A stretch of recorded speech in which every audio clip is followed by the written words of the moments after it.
Hello everyone, this is Fanfic Audiobook. Here you find original fan made audio stories. Dandadan. Possessed by a monster, the adventure begins. Part 1. The sky was filled with red, and spiral shaped eyes were staring at him from everywhere. The boy wandered through this bizarre world, skillfully following his own footprints. Strange gazes followed him constantly, but he just kept moving forward until the footprints ended at one spot. His name was Shiratori, an ordinary person plagued by nightmares, who occasionally took an interest in studying these nightmares. Shiratori frowned. He didn't know when it started, but he kept having the same dream, filled with the grotesque. Every time he fell asleep, he could leave traces there, so he kept exploring the place by following the footprints he left day by day. Until yesterday, when he stopped in front of a giant eye. Shiratori stared at the huge pupil. It wasn't black like the pupil of any living creature, but rather filled with light. Shiratori leaned his face closer. The light seemed to contain the entire universe, and a massive amount of information flooded into his brain. Shiratori grew excited and leaned his face even closer. Ring a ling ling. This miraculous experience was shattered by Shiratori against the alarm clock. He held his forehead and sat up from the bed. The sky wasn't fully bright yet.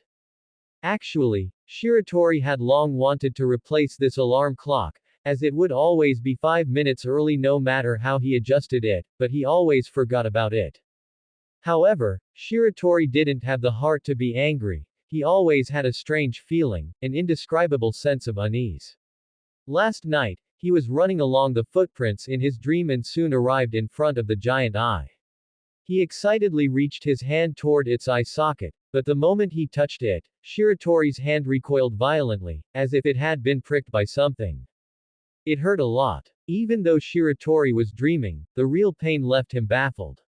A brighter light burst from the giant pupil, and strange runes emerged from the base of the eyeball, crawling up along the whites of the eye like blood vessels. When the runes reached the pupil, the eye suddenly split open and shattered into glowing powder. The powder lingered in the air for a moment, then suddenly rushed toward Shiratori's right eye as if it had a target. No way, I'm still dreaming. Just as he turned to run away, a large amount of powder had already burrowed into his right eye, and at that moment, Shiratori was woken up by the alarm clock. Faced with such a realistic dream, he immediately rushed to the bathroom to observe his eyes in the mirror. Very well, just as Shiratori expected, his right eye had turned into a spiral shape no different from the one in the dream, emitting a faint yellow light. Shiratori blinked, but everything seemed normal again. It shouldn't be a hallucination. His eye must have had a problem just now. This is definitely a curse. Shiratori had at least been reading manga for 5 or 6 years and knew that the most taboo thing in this situation was to panic. That's ridiculous, getting a curse just from sleeping. There was no other way, so Shiratori had to put an eye patch over his eye. As expected of me, it looks good no matter how I wear it.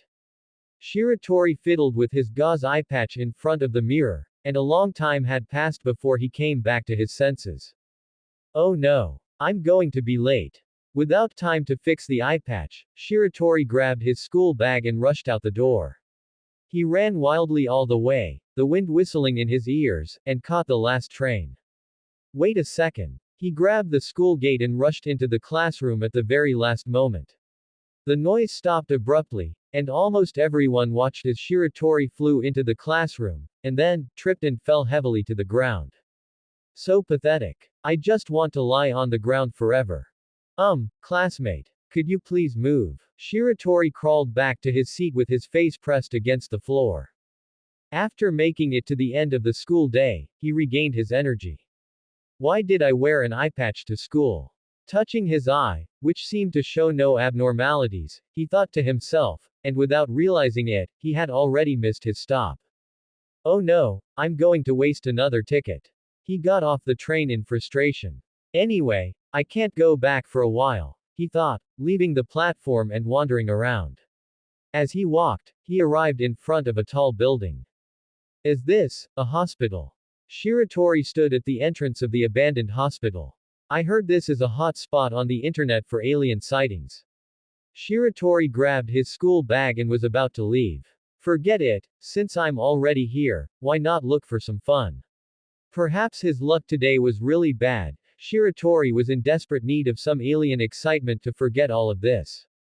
Just as he was inexplicably compelled to step through the hospital gates, another girl who had come here because of a certain bet was about to truly encounter the alien here. A sleepless night. Although the hospital was abandoned, its terrifying atmosphere remained undiminished. Shiratori used his phone as a flashlight, carefully making his way through the hallway. This is scary enough. Shiratori swallowed hard, feeling that the place was getting more and more eerie the further he walked. Moonlight spilled onto the hallway floor from rows of windows, making the hairs on the back of his neck stand up. At this moment, he just wanted to leave as quickly as possible. How could there possibly be any fun to find in a place like this? Shiratori turned around, intending to back out, when he suddenly heard a noise. Could there really be an alien here? Listening closely, he could faintly hear human shouting mixed in. Oh, it's just a person. Never mind. Shiratori breathed a sigh of relief. Wait, why is that sound getting closer? Shiratori turned around sharply and saw a girl in pink clothes running towards him for dear life, closely followed by three strange, glowing-eyed men dressed with a certain flair. Shiratori quickly hid behind a half-open door. No way. Cosplaying perverts chasing an innocent girl. He only felt disgusted. Before he could react, the girl was caught by them and pinned to the ground. The girl struggled in vain and shouted in Shiratori's direction, "Hey! You saw that, right? Come and help me." It was pitch black here, so she must have just been shouting blindly. But those three men were very gullible. They strode toward the door and grabbed Shiratori, who was preparing to run away.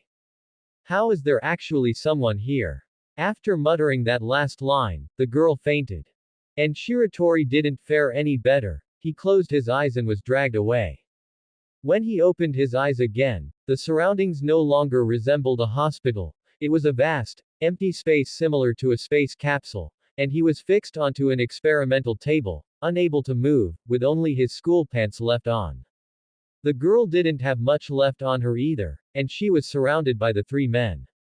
Hello, human female. We are Siberians. Because we come from the cyber planet, we call ourselves that.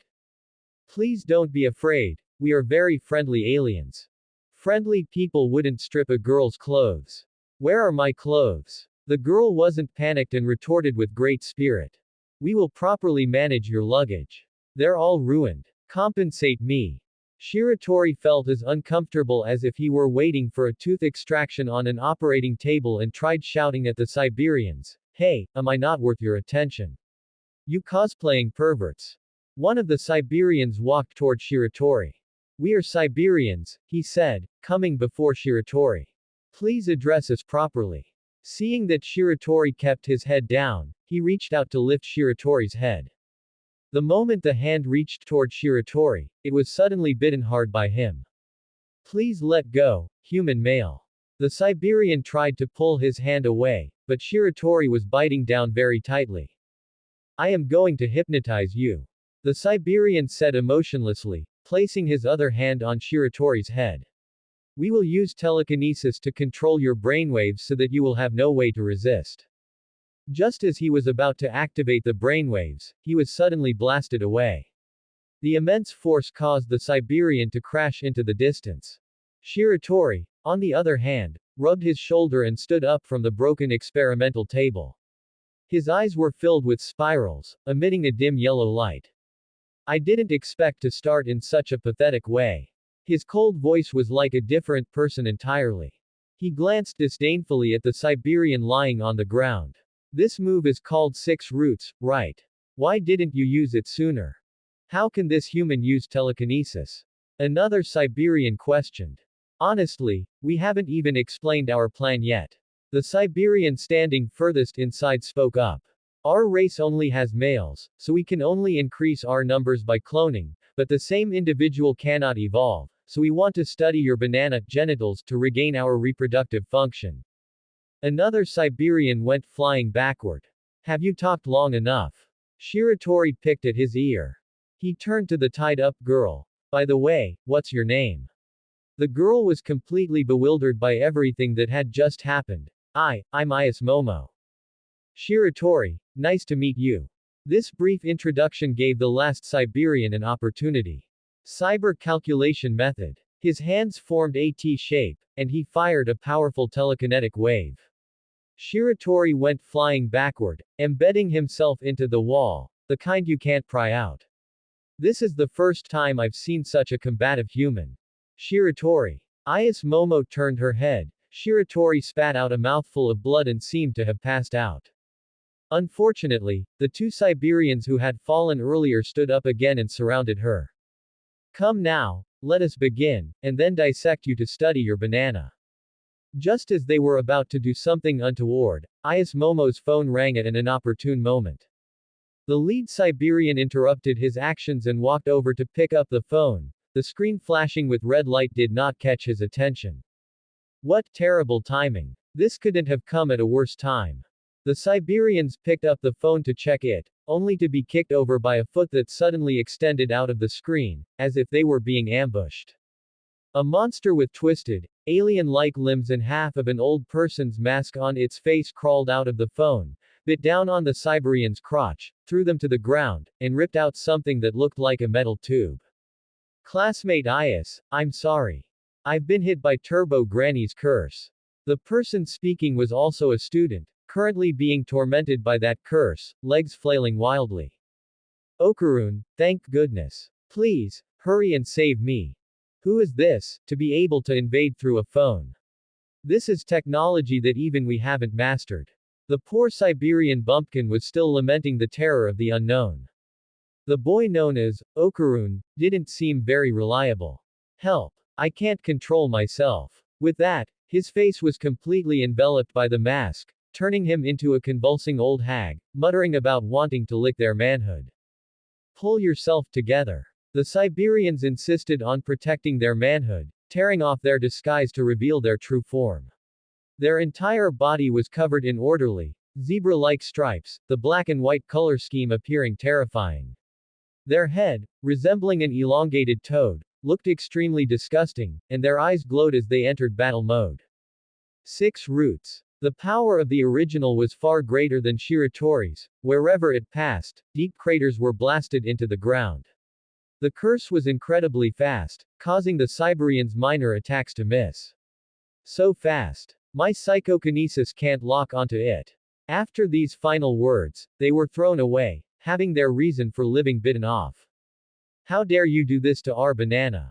You banana thief. Before the curse could crawl toward them, the last Siberian used cyber calculation method once again, blasting the curse against the wall and pinning it firmly in place. Okarun. Is Momo let out a startled cry. You are even more combative than the human from before. We have a friendly pact with humans, please hand over the banana.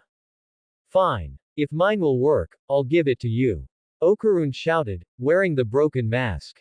Because I've always wanted to meet an alien.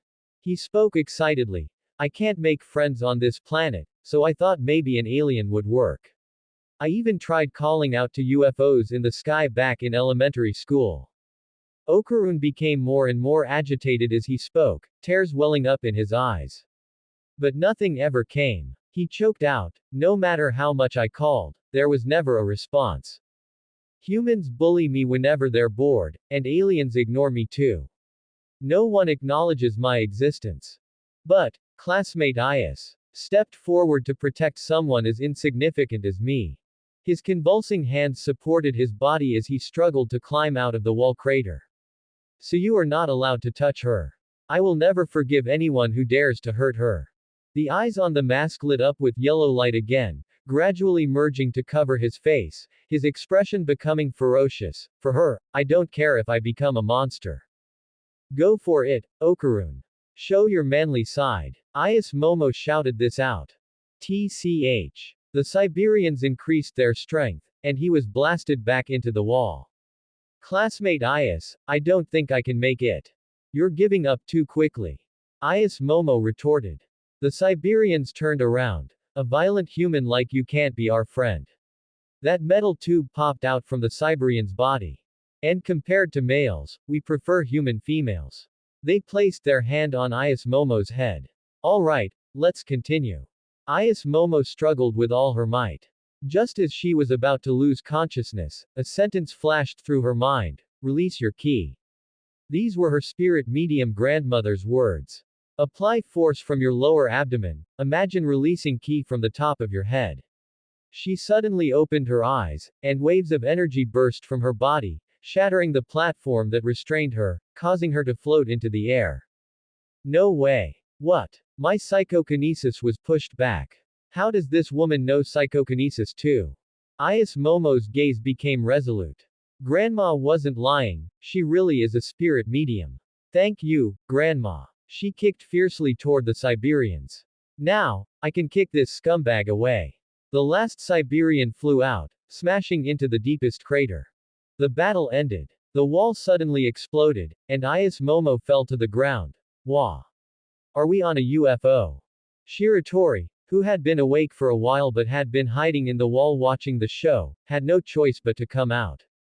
Hey, are you okay?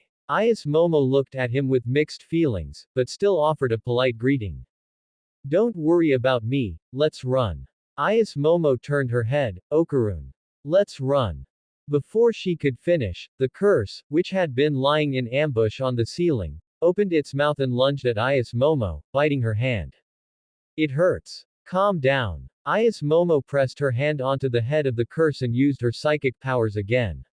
A powerful chi forced the curse directly out of Okarun's body. The crimson evil aura swirled as it flew out of him, revealing the face of a hideous old woman. Turbo Granny. Ayas Momo asked, puzzled.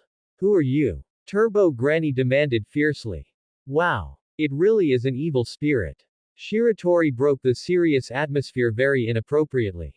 Turbo Granny glared viciously at Shiratori. You little brat. She had already left Okarun's body, but the curse had not disappeared. 2 red marks crawled across Okarun's face, and he struggled on the ground in pain. The curse didn't break. Granny already left his body. Turbo Granny sneered. That guy's manhood is with me. As long as that thing is still with me, his curse won't break. If you want to break the curse, come find me in the tunnel. It's too far here, but once you get there, feel free to be my opponent. You heavy makeup old hag. She cackled and disappeared. Who are you calling an old hag? Give his thing back. The UFO's wall suddenly exploded, and Shiratori hoisted the unconscious Okarun, who was lying on the ground, onto his shoulder. We should think about how to land first. What? The UFO wobbled as it descended, crashed through a hospital, and made an emergency landing on the highway. Heaven knows how they managed to get off the spaceship unscathed. I believe in aliens now, because I was kidnapped, Ayas Momo said weakly. I also believe in ghosts now, because I was cursed, Okarun said, waking up. So you two went to a place like that just because of a bet. PFF'd. Ha ha ha ha ha. Shiratori couldn't hold it in anymore. To think there were actually people who would risk their lives for such an absurd reason. The two glared angrily at Shiratori. What's it to you? What do we do now? If I don't use my psychic powers to suppress your curse, you'll go berserk. Ayas Momo was wearing Okarun's jacket, using both hands to suppress his curse. My wallet, phone, and uniform are all gone, she sighed. Are you students too? Shiratori leaned his head in again. Ayas Momo turned to look at him. Although this guy was quite annoying, he had stalled the alien for a while, and he was betting on their rescue with his own safety. Yeah, Lifungyuan Middle School. Class 3B. Yeah. How did you know? Ayas Momo was surprised. I'm a student there too, Class 3C, Gigi Shiratori, nice to meet you. You're my classmate. Ayas Momo stared at him. Why do I have absolutely no memory of you? Shiratori shrugged to indicate he didn't know. But having said that, he looked at Okarun. What will you do? The only way to break the curse is to find Turbo Granny. Do you think you have any chance of getting your thing back from her? I will go find Turbo Granny. Okarun stood up, taking off his clothes. I will go there myself. Classmate Ayas and classmate Shiratori, you two should put this on first. I don't want to trouble you anymore, and I will walk there by my own will. Don't be like that, How distant. Shiratori patted his shoulder. We fought together, after all, so we should solve the problem together. Yeah, if it weren't for me just now, you would have been done for. Isn't it better for the three of us to help each other? But, is it really okay to help someone like me? What a pain. You put your clothes on, at least I still have a pair of long pants left. Sorry. Okarun scratched his head, I'm a bit clumsy. Huh. Ayas Momo was stunned, her face blushing slightly. Classmate Ayas, please don't do that, I can't talk properly. Her face turned even redder. Wanting to change the subject, she smiled and asked, ah, speaking of which, what's your name? I'm not very good at remembering other people's names. Oh, my name is Takakura Ken. In an instant, the spaceship behind them exploded. The flames scattered sparks in all directions, brushing past Ayas Momo, and also brushing against her heart. What? I absolutely refuse to accept that. She covered her head, unwilling to accept this reality. Whether you accept it or not, my name is Takakura Ken. Don't say that name. Ayas Momo covered her head and rolled on the ground. No. I'm not listening. Oh no, the curse. Having lost Ayas Momo's suppression, the red color symbolizing the curse spread rapidly across Takakura Ken's face, and his hair quickly turned white and grew longer. Wow. It's appearing again. Shiratori rushed forward and placed his right hand on Takakura Ken's forehead. To be honest, I can actually do it too. Ah. Takakura Ken was slammed to the ground, and the curse faded away. Sorry, I didn't hold back. Shiratori winked and explained, if we're talking about psychic powers, I think I have them too. My eye can see the curse on Takakura Ken burning like fire inside his body, and I just used my hand to snuff out a part of it. Shiratori pointed to his right eye, where spirals covered his pupil, and the eye was emitting a yellow light. Ayas Momo rushed up again to continue suppressing the curse. Anyway, let's set a rule first. From now on, you are not allowed to mention that name. Since you like the occult, from today on, you shall be called Okarun. She turned her head. As for you, let's go to my grandmother's house first. She is a spirit medium, and she might know about your psychic powers and his curse.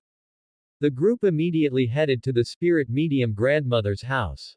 Isn't this my house? The group stood in front of a house in the suburbs. This doesn't look like a house a spirit medium would live in at all, Okarun muttered under his breath. Oops, wrong place. It's not here. Ayas Momo awkwardly pushed the two of them forward. About 5 minutes later, they reached their destination. A giant torii gate stood before them, with a spacious courtyard behind it and an old-fashioned Japanese villa. My grandma isn't very welcoming to men. Okarun was about to follow Ayas Momo inside when Shiratori held him back. Wait, look. There's a talisman on the torii gate. He pointed to the indoor safety talisman stuck to the pillar of the torii gate. I can see this barrier. Hey, classmate Ayas, could you tear off the talisman first? We can't get in, Shiratori called out. Ayas Momo turned around, stood on her tiptoes, and tore off the talisman. Almost forgot that yokai and curses can't enter my house. Walking into the courtyard, Shiratori couldn't help but exclaim, it's huge. Such an open space is perfect for a fight. Stop with the smart remarks. They entered the main house.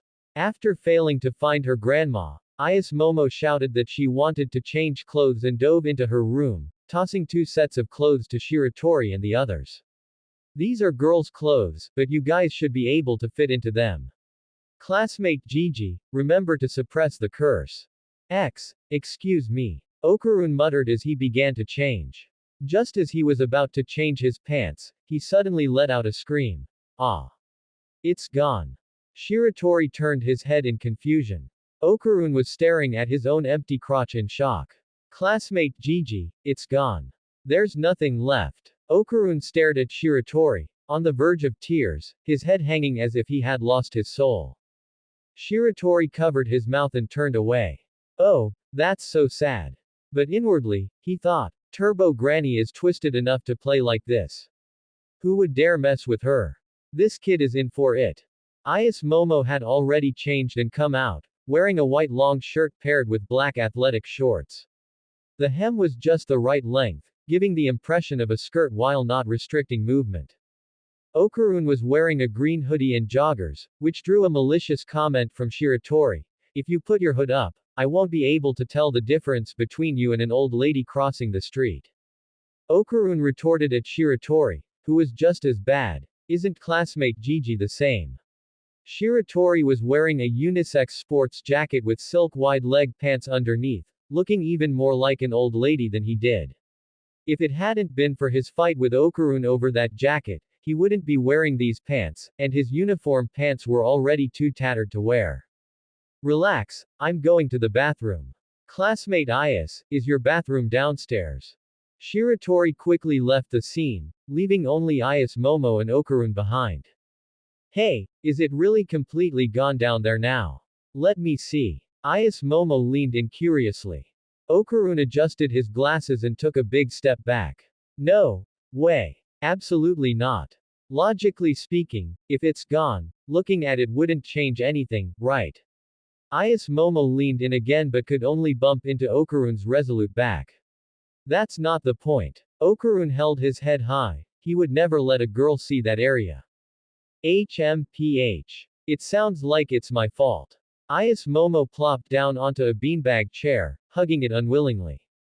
It's because you wanted to make a bet with me that things turned out this way. It's not like you didn't start it first with your long-winded nonsense.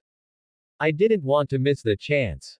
Okarun interrupted Ayas Momo. I've always wanted to make friends, and I didn't want to miss this opportunity, that's why I tried so hard to talk to you. His voice trailed off again. But as I thought, classmate Ayasa's world is different from mine. I'm not qualified to talk to you. He hung his head toward the wall. I'm sorry. I put you in danger. After this is over, you can just go back to ignoring me. Ayas Momo stared at him. That part of you is really annoying.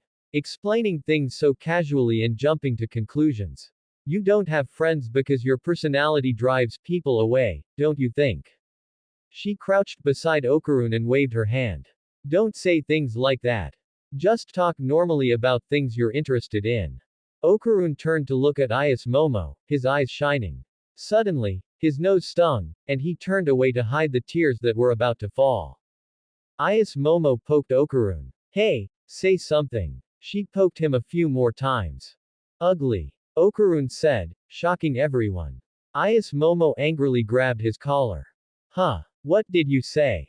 Classmate Ayas is not understanding at all. You're so ruthless when it comes to exposing people's shortcomings. Just as the two were grappling, a strange doorbell rang, long and nauseating. Hey, classmate Ayas, is your grandma back? Shiratori stood at the door. Shish. Quiet. Ayas Momo waved her hand, signaling him to listen carefully to the doorbell. I've never heard a doorbell like this. She listened warily. Grandma once said that our house has two types of doorbells. One is for people. Eerie, terrifying black energy emanated from outside the door. And one is for evil spirits. Is your grandma okay? Why install a doorbell for an evil spirit? Shiratori complained, puzzled. Could it be because of the talisman? Shiratori glanced at the talisman on the shoe cabinet and jumped back. Is your house really that full of evil energy? As soon as the talisman is ripped off, an evil spirit shows up. Then what should we do? Okarun held his head. Stick the talisman back on, and it will be burned to death by the barrier. No, if you do that, Okarun will get burned too. Shiratori vetoed the proposal. He put on his shoes. Classmate Ayas, you take us out first. Your house should have a back door, right? So, the three of them snuck out the back door and arrived in the courtyard. This place really is huge. Shiratori exclaimed once again. Ayas Momo carefully peeked around the corner of the wall, only to find the courtyard completely empty. Strange, where did it go? Classmate Ayas. Okarun pointed behind them. Their surroundings had already been enveloped by a thick black mist. It's over, it's over. Okarun, get out first.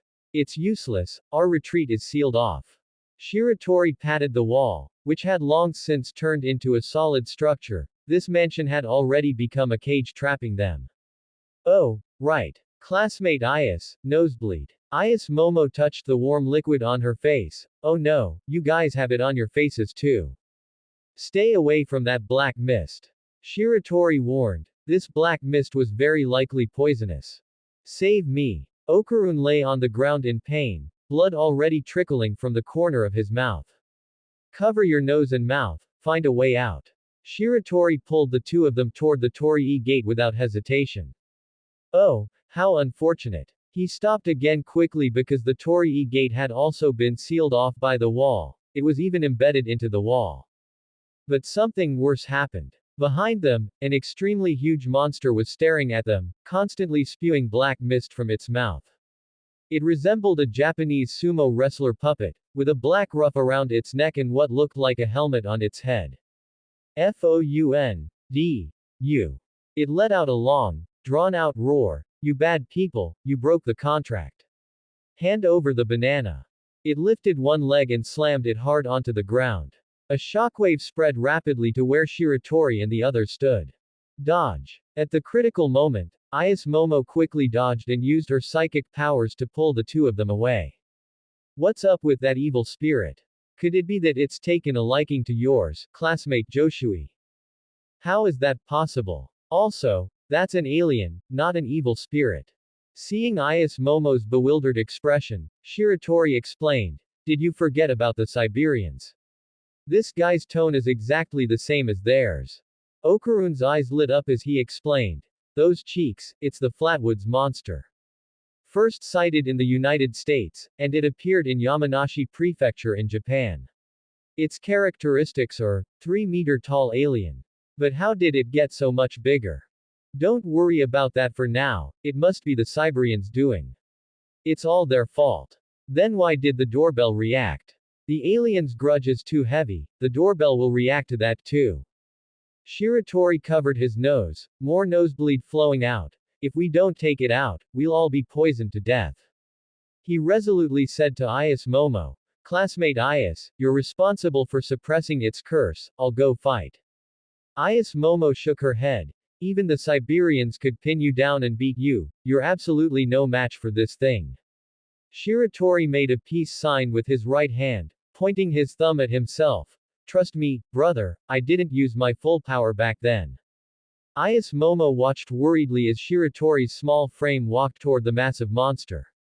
Hey! You big idiot only wearing hemp rope. Look over here. Shiratori called out to the alien. It also spotted Shiratori, lowered its body, and stretched its huge head in front of him. Shiratori had his hands in his pockets, the wind kicked up by the alien lowering itself blew through his hair. He slowly extended one hand, palm facing the alien, his hand forming a gesture similar to the Siberians. Runes crawled from the corners of his eyes to his chin, and his eyes turned into spirals again, but this time, regular stripes like those of the Siberians appeared on his hand. Limit release. 6 roots. An incredibly powerful shockwave exploded through the air, blasting a hole in the alien's face. It clutched its face and fell backward, nearly crashing to the ground. Shiratori also clutched his own hand. The telekinetic wave just now caused his hand to burst open, dripping with blood. Why does it hurt so much? Ah! Shiratori collapsed to the ground in pain. The piercing pain from his hand made it impossible for him to think, and he passed out from the pain. Classmate Joshui. Ayas Momo dragged him into a ruined house. Looking at the unconscious Shiratori, Okarun's fingers twitched. Let me fight. Please release the curse. You. Classmate Joshui got hurt trying to save us. I can't watch a comrade be like this. Can you suppress the head and only release the curse on the body? Looking at the determined Okarun, Ayas Momo sighed. Alright, get ready. Ayas Momo loosened the suppression on the curse, and Okarun's body began to emit red demonic power. But the alien had already recovered and stomped fiercely toward their direction. Hand, over. It's coming, classmate Ayas. Hurry up. Don't interrupt me. Boom. In the thick smoke and dust, a flash of red light streaked across the house that had been completely smashed. Okarun jumped out of the smoke, grabbing Ayas Momo with one hand and Shiratori with the other. Having completed his transformation, he was vastly different from before. His skin was no longer a gruesome red, his clothes were burning like flames at the back of the neck, there were two curse marks on his face, a black mask that looked like it was inlaid with a row of teeth was on the outside, his hair was white and floating, leaving two curled bangs, and his eyes were sharp. How could I let you hog all the spotlight by yourself? He said to Shiratori on his shoulder. So amazing, power keeps welling up. After putting the two down, he felt the new power. But so sad. Ah. His personality has collapsed. Ayas Momo was startled. My consciousness is very clear, but my emotions are so low. What's up with that tone of yours? Okarun replied in a low voice. Oh my, apologies. I am rather clumsy. Didn't I tell you not to speak like that? Okarun ignored Ayas Momo's shy shaking and continued to spout lines. Then I'll go give it a try, it's not much use anyway. He slowly walked toward the alien. Idiot, look ahead. Okarun turned his head, and the alien raised its giant palm and slapped it toward him. With a bang, the palms merged, but all the fingers on one of its hands were gone. Okarun appeared by its hand, with one of its fingers hanging from his mouth. My body moved subconsciously. Okarun spat out the finger. Is this the power of Turbo Granny? The large courtyard of the spirit medium's house. Okarun and the alien stared at each other. With the power of Turbo Granny, he effortlessly sliced off the alien's 5 fingers. So fast. I couldn't even see when he attacked. Ayas Momo exclaimed. This might actually work. But Okarun suddenly spat out a mouthful of blood. He covered his mouth in surprise, and in that split second of hesitation, the alien slapped him into the wall. Okarun. Ayas Momo exclaimed. The alien raised its foot to deliver a finishing blow, but Ayas Momo quickly pulled Okarun to her side. He had already reverted to his original form and lay on the ground, unable to move. I'm sorry, classmate Ayas. My body can't keep up with the power of the curse. That's not a speed a human can control. Right now, only its face and hands are injured. How are we supposed to take it down? How should I know? Don't take your anger out on me. Ayas Momo pulled at her hair anxiously. The alien took a stance, assuming a sumo wrestler's pose. Is that guy doing sumo? Ayas Momo suddenly had an idea. If it's a sumo wrestler, then let's defeat it using sumo rules. Are you crazy? Sumo wrestling with a giant like that? Ayas Momo chopped Okarun on the head. Dummy. A sumo wrestler loses if their hand touches the ground. If we make its hand touch the ground, we win. Classmate Ayas, are you a genius? Okarun marveled. I can only undergo transformation one more time, so seize the opportunity.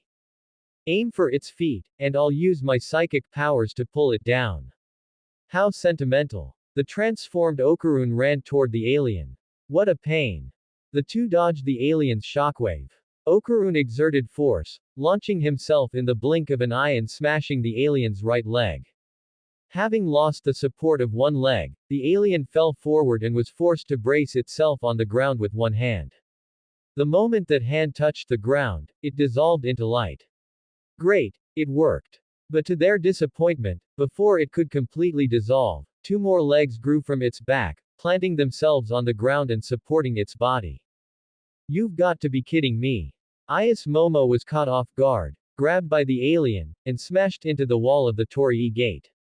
Classmate Ayas. The alien lowered its hand, but Ayas Momo hadn't been hit. Instead, a black shield had caught the alien's fist. The alien retreated 2 steps in alarm. The shield dissolved into powder, and a man appeared in front of Ayas Momo. His jacket was tattered and burning with black flames.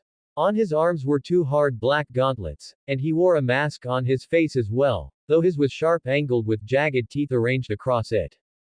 2 black marks crawled across the exposed half of his face, his hair had turned white, 2 extremely long bangs hung down from his forehead, and there was an extra braid at the back of his head. Cheating isn't a good habit, especially when facing me with my morning grumpiness. He held Ayas Momo's hand. I just woke up, so I might not be able to control my strength. Go play somewhere else.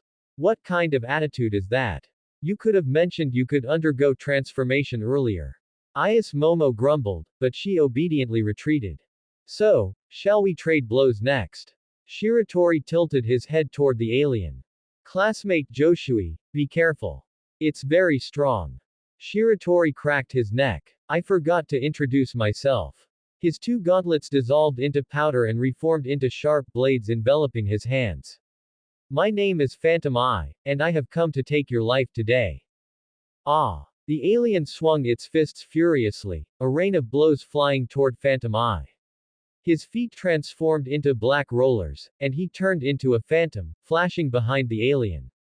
When facing a large opponent, first attack its weakest point. The rollers on his feet shot out two grappling hooks, striking the alien's back. Phantom Eye quickly leapt into the air, his dual blades aiming straight for the alien's nape. With a graceful turn, a large chunk was sliced from its neck, and its head hung precariously. That's not enough. I just woke up and have to fight. Don't you know I've long since retired? Phantom Eye swung his dual blades in a rage, and wounds continuously appeared on the alien's body, leaving it with no way to defend itself. Final blow, die, monster. Phantom Eye descended from the sky, slicing the alien in two with a single sword strike. Ah! The alien's body spewed black smoke continuously, exploding in a howl of unwillingness. Phantom Eye stood with his back to it, the light of the explosion casting a long, narrow shadow before him. Sure enough, after defeating the Flatwoods monster, the four massive walls vanished, and everything returned to normal. Blue skies, white clouds, and the scent of birds and flowers, one couldn't tell that a battle had taken place here at all. After the two walked out of the Torii gate, Ayas Momo hurriedly applied a talisman, and the three of them finally breathed a sigh of relief. Ayas Momo looked at Phantom Eye. Gee. Phantom Eye, thank you for just now. Phantom Eye waved his hand. It was nothing. That was just my morning grumpiness. After sleeping for so long, I needed to stretch my muscles. Phantom Eye stretched. As you can see, I am just a simple martial artist. I'm easy to talk to, so don't be too nervous. Seeing the conversation stall, he added, don't worry, I am only temporarily borrowing his body. I'm still sleepy, so I'm going back to sleep. The armor on Phantom Eye dissolved into powder, and Shiratori returned to his senses. Wow! Classmate Ayas. I can't believe it. My body moved on its own and took out that big lug. He excitedly shook Okarun, who was sitting on the ground. You saw it, right? Wasn't I cool after the transformation? Okarun pulled away and adjusted his glasses. Overall, it's thanks to that monster inside you. Ayas Momo lay on the ground, relaxing. Okarun, did you change your hairstyle? It's not bad. Okarun touched his hair, which was similar to his transformed state but a bit shorter, and blushed slightly. It is pretty good. Ha ha ha. Ayas Momo laughed, sounding exhausted. Why am I feeling a bit dizzy? Perhaps she was too exhausted, for she collapsed onto the ground and fell asleep. Recap. Ayas Momo has fallen asleep. Why is classmate Ayas sleeping on the ground? Without Ayas Momo's suppression, the curse spread rapidly across Okarun's body, even faster than Shiratori could react. No way. Could it be that because it was suppressed too much, it's now surging out violently? Before he could extinguish the curse's energy, the curse had already flashed behind him and kicked him flying. Ouch! He was kicked into the air and landed face first on the ground. Tui, you made me eat a mouthful of dirt. He stood up and took a fighting stance. I just finished fighting a big one, and now a granny one shows up. He broke out in a cold sweat. With his current strength, he was no match for Turbo Granny without the help of the Phantom Eye. How am I supposed to fight? Having experienced the painful cost of having his hand blown off, Shiratori didn't dare to use his abilities lightly now. Kid, too scared to fight. Phantom Eye. Aren't you taking your nap? Don't make me laugh. My junior is in trouble. How could I, as the elder, just stand by and watch? You saw it too. When I take over your consciousness, you can undergo transformation, but I can only use your body for a short while, and it consumes a massive amount of stamina. In that case, I will teach you a move. Shiratori tightened his core according to the instructions. Imagine your eyes emitting energy and spreading it throughout your entire body. How am I supposed to imagine that? Shut up and just do it. Fine. He tried his best to imagine the feeling, and runes gradually crawled across his face. It's no use, I still can't do it. Turbo Granny was already famished and impatient. She lunged forward and bit Shiratori's leg. You are seriously freaking hungry. In desperation, Shiratori kicked Turbo Granny away and scrambled to escape. Tisk, useless. Shiratori's legs suddenly moved backward uncontrollably, bringing him right back in front of Turbo Granny. Shiratori forced himself to endure the disgust as he was forced to face the convulsing curse. This is disgusting. An explosion rang out, and Turbo Granny was sent flying, while Shiratori remained in place, though only his head had completed the transformation. You really are too useless. Oh well, your imagination needs more training. For the first time, Shiratori underwent transformation on his own, stumbling as he walked toward Turbo Granny. Hold her off. Although he thought this, Shiratori couldn't do anything besides the hand-taxing 6 roots. Silly kid, my power relies entirely on the eyes and imagination tilde. Fight with your imagination tilde. Before he could react, Turbo Granny grabbed his head and slammed it into the ground, then bit his leg and threw him away. Shiratori curled up on the ground, clutching his head, his mask half shattered. All I've done today is get beaten up. He quickly stood up. His lack of combat experience was his biggest weakness. Shiratori swallowed hard. What could he do? If the stalemate continued, Turbo Granny would reach out her demonic claws toward the unconscious Ayas Momo. He had to do something. I'll blow it up. Shiratori charged at Turbo Granny like a beast, trying to repeat the same trick to extinguish the curse, but Turbo Granny didn't dodge. She bit his right hand and then threw him over her shoulder, pinning him to the ground. We are completely in different leagues. Shiratori lay there helplessly as Turbo Granny crawled toward Ayas Momo again. Her attacks look like a beast's, completely without form, yet she never suffers a disadvantage. Why? Shiratori cursed inwardly. Turbo Granny was full of openings, yet she had none. What is the key point? Shiratori propped his hands on the ground. Is this right? You want me to fight a stat monster with excessive speed?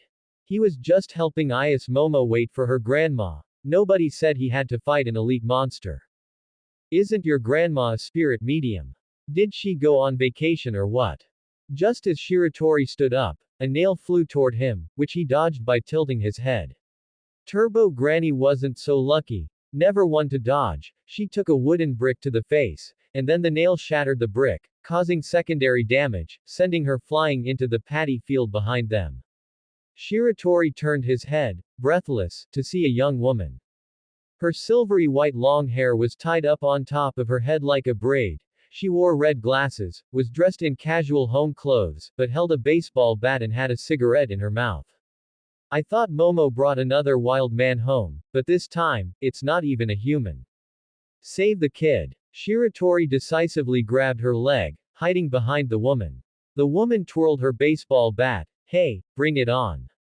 Turbo Granny sat on the ground looking pitiful, like a girl washing her hair, but in the blink of an eye, she vanished from the spot, intending to ambush the woman from behind. She turned around, slightly surprised, as Turbo Granny's face was scorched by a barrier, causing her to flip backward and thrash about. That was close, the speed is way too fast. She stood inside a barrier drawn on the ground. I knew you would try to circle around to the blind spot. She took the cigarette out of her mouth. You fell for it, didn't you? The cursed body landed right in the second barrier the woman had set up in advance. Even a slight touch would cause injury. The woman kindly reminded her, if you come out, you'll die. She looked around, and seeing no narrator, she spoke up. Don't bother trying, that's a barrier. If you place a talisman nail outside a barrier forms on the outside. Conversely, if you place it inside, a barrier opens on the inside. She swung her bat and walked toward the curse. With the barrier protecting me, you can't touch me. She walked up to the curse and stood face to face with it. Don't think you can keep me trapped forever. I will definitely kill you. Turbo Granny threatened in a low voice. But she was greeted by a solid hit from the bat. Gaha. Turbo Granny leaned backward, nearly falling out of the barrier. Who said I wanted to keep you trapped? I'm going to kill you. The woman swung the baseball bat again. Stand still. Wait. If you kill me, this kid I've cursed will also lose his life. Who cares? I'll get rid of any scumbag who deceives Momo's feelings, whether they are human or not. She tossed down a talisman nail. Bye bye, old hag. Turbo Granny's body burst into flames. Now, there was a barrier both inside and outside. It rolled on the ground in agony, and the woman took the opportunity to slap on a talisman. The curse's energy was suppressed, and Okarun unconscious version returned. Without another word, the woman hoisted Okarun and Ayase Momo onto her shoulders and walked into the Torii gate, leaving Shiratori alone outside. Just like that, you're leaving me behind. The woman poked her head out and stared at Shiratori. What's your name? Are you Ayase Momo's grandma? Don't answer a question with a question. Shiratori. She glanced at Shiratori's eyes. Are you some kind of monster too? Huh. Me. Shiratori pointed at himself. How could I possibly? The woman turned to head inside. Wait. I am. Can't I just be one? Shiratori looked at the woman who had been stopped. You are a spirit medium, right? How did you know? At that moment, his eyes twitched at the wrong time. Be careful, this woman is dangerous. What the heck? The barrier set up beforehand took effect, and Shiratori's body began to burn. As I thought. A scumbag who deceives Momo, wearing her clothes, and a monster to boot. The spirit medium walked slowly in front of him, prepare to die. Wait, I'm just her classmate. Before he could offer much of an explanation, he was knocked unconscious by a palm strike from the spirit medium and thrown into a room set with a barrier, along with Okarun. Synopsis. The three of them fell asleep. Ayase Momo sat up in a shock from her deathbed, discovering she was lying on her bed. It appeared. The childhood sleep teleportation technique. Where are Okarun and the others? She saw no one around and rushed to the stairs. Her grandmother was lying on her side in the living room watching TV. When did you get back? Grandma answered boredly. Don't make noise. Can't you see I'm watching, foolish shogun? I know. But I need to talk to you. Grandma sat up slowly, looking at the anxious Ayase Momo. Did you run off to a haunted spot? Yes, but it wasn't me. My friend went. Why did he go? He got serious while we were talking. Grandma suddenly clapped her hands and laughed. Ha ha ha. Foolish shogun, truly is a national treasure of Japan. Ha ha ha ha. Are you even listening to me? Grandma's tone suddenly became serious. I've already taken care of the evil spirit. Ayase Momo's heart skipped a beat. What kind of evil spirit? Did it look like an old lady? Did it have strange eyes? Grandma lit a cigarette nonchalantly. Hey, didn't you say you didn't believe in evil spirits? She took a puff. Besides, I'm a fake spirit medium. She deliberately emphasized the word, fake. Ayase Momo was a bit angry. She clenched her fists. You stinky old lady, how long are you going to be so petty? This is a serious matter, answer me properly. Grandma closed her eyes. Forget it. There are no such things as evil spirits in this world, and I'm just a fake. Ayase Momo said seriously. Grandma. She performed a prostration to her grandmother. I'm sorry, I was wrong. Please tell me what you did with the evil spirit. Her grandmother took out her cigarette. Go take a look in the main hall. She turned her back to Ayase Momo with a triumphant expression. You stinky old lady. If anything happens to those two, I won't forgive you. Ayase Momo revealed her true colors and ran toward the main hall. I don't want to miss that opportunity. You handle suppressing his curse, I'll go fight. The two's words flashed through her mind, and Ayase Momo couldn't help but quicken her pace. They only wanted to protect me. It's all my fault for letting them put themselves in danger. She rushed to the door of the main hall. I'm sorry, Okarun, Shiratori. She slammed the door open. Okarun and Shiratori were sitting on the floor gnawing on rice balls. Shiratori looked toward the door, confused. Yo, classmate Ayase, you're awake. You even know to come visit us. Okarun held a rice ball, shouting with snot and tears. Thank goodness, classmate Ias, you're okay. I thought I had hurt you. Shiratori covered his mouth with one hand and added, by the way, you accidentally said your inner thoughts out loud just now. He paused. Don't worry, I didn't hear a single word. The only response he got was the heavy sound of Ayas Momo slamming the door. She kicked the door while saying, asshole. So you two aren't dead. Okarun retorted through gritted teeth.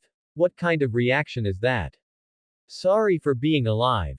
Her grandmother appeared behind her. Speaking of which, when did you start making friends with monsters? Ayas Momo was so startled her hair stood on end. Whoa. When did you get here? She muttered, and you said you got rid of it. That kid won't have any problems as long as he stays inside, but he'll turn back into a monster if he comes out. Ayas Momo rubbed her forehead. Now there are even more troublesome things. Turbo Granny took that thing from Okarun, and if we don't get it back, the curse can't be removed. And then there's this Shiratori guy who barged in halfway. Shiratori pouted. What's wrong?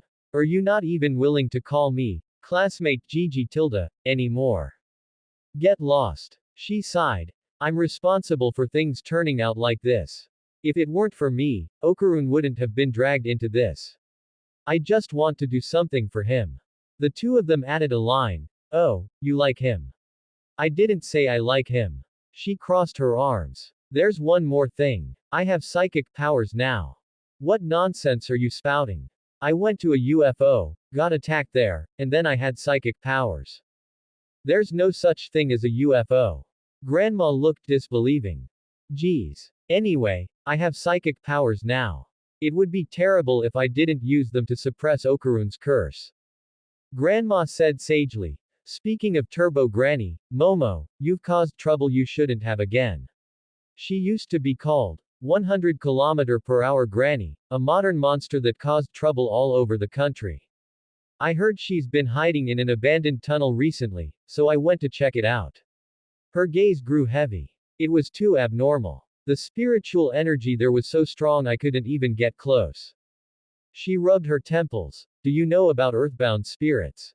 They stay in one place for a long time because of their strong desires, and they are almost invincible on their own turf. Spirit mediums don't confront them head on. She lowered her hand. There is an earthbound spirit in that tunnel. Do you understand? Turbo Granny and the earthbound spirit have become one. So don't go looking for her. I don't want to lose a precious granddaughter. Forget about that matter and return to your own life. Ayas Momo looked at the closed door of the main hall. I'm always thinking, if it were Ken-kun whom I like, what would he do at a time like this? I think this way whenever I'm lost, and I've never regretted it. She firmed her gaze. If it were Ken-kun, he would definitely help, so I'm going to do that too, no matter how dangerous it is. Grandma listened quietly to her granddaughter's words, a flash of emotion in her eyes. You even shouted, Ken-kun, you really like that kid. No. It's not him. It's that actor. Hey. Did you hear that? You just got confessed to. How does it feel? After joking, Grandma sighed. Since it's come to this, I have no choice but to help. She pointed at Ayas Momo. Let's play tag with Turbo Granny. Huh. She has absolute confidence in her leg strength. If provoked, she will definitely take the bait. You must run for your lives and lure Turbo Granny out of the earthbound spirit's territory, Zheneng City. Once she's separated from the earthbound spirit, her power will be extremely weakened, and at that point, even you guys will be able to defeat her. No way, no way. Look at these legs of mine, there's absolutely no chance. I didn't say it was you. Grandma opened the door to the main hall. It's him. Okarun stood at the door. Finally let me join the conversation.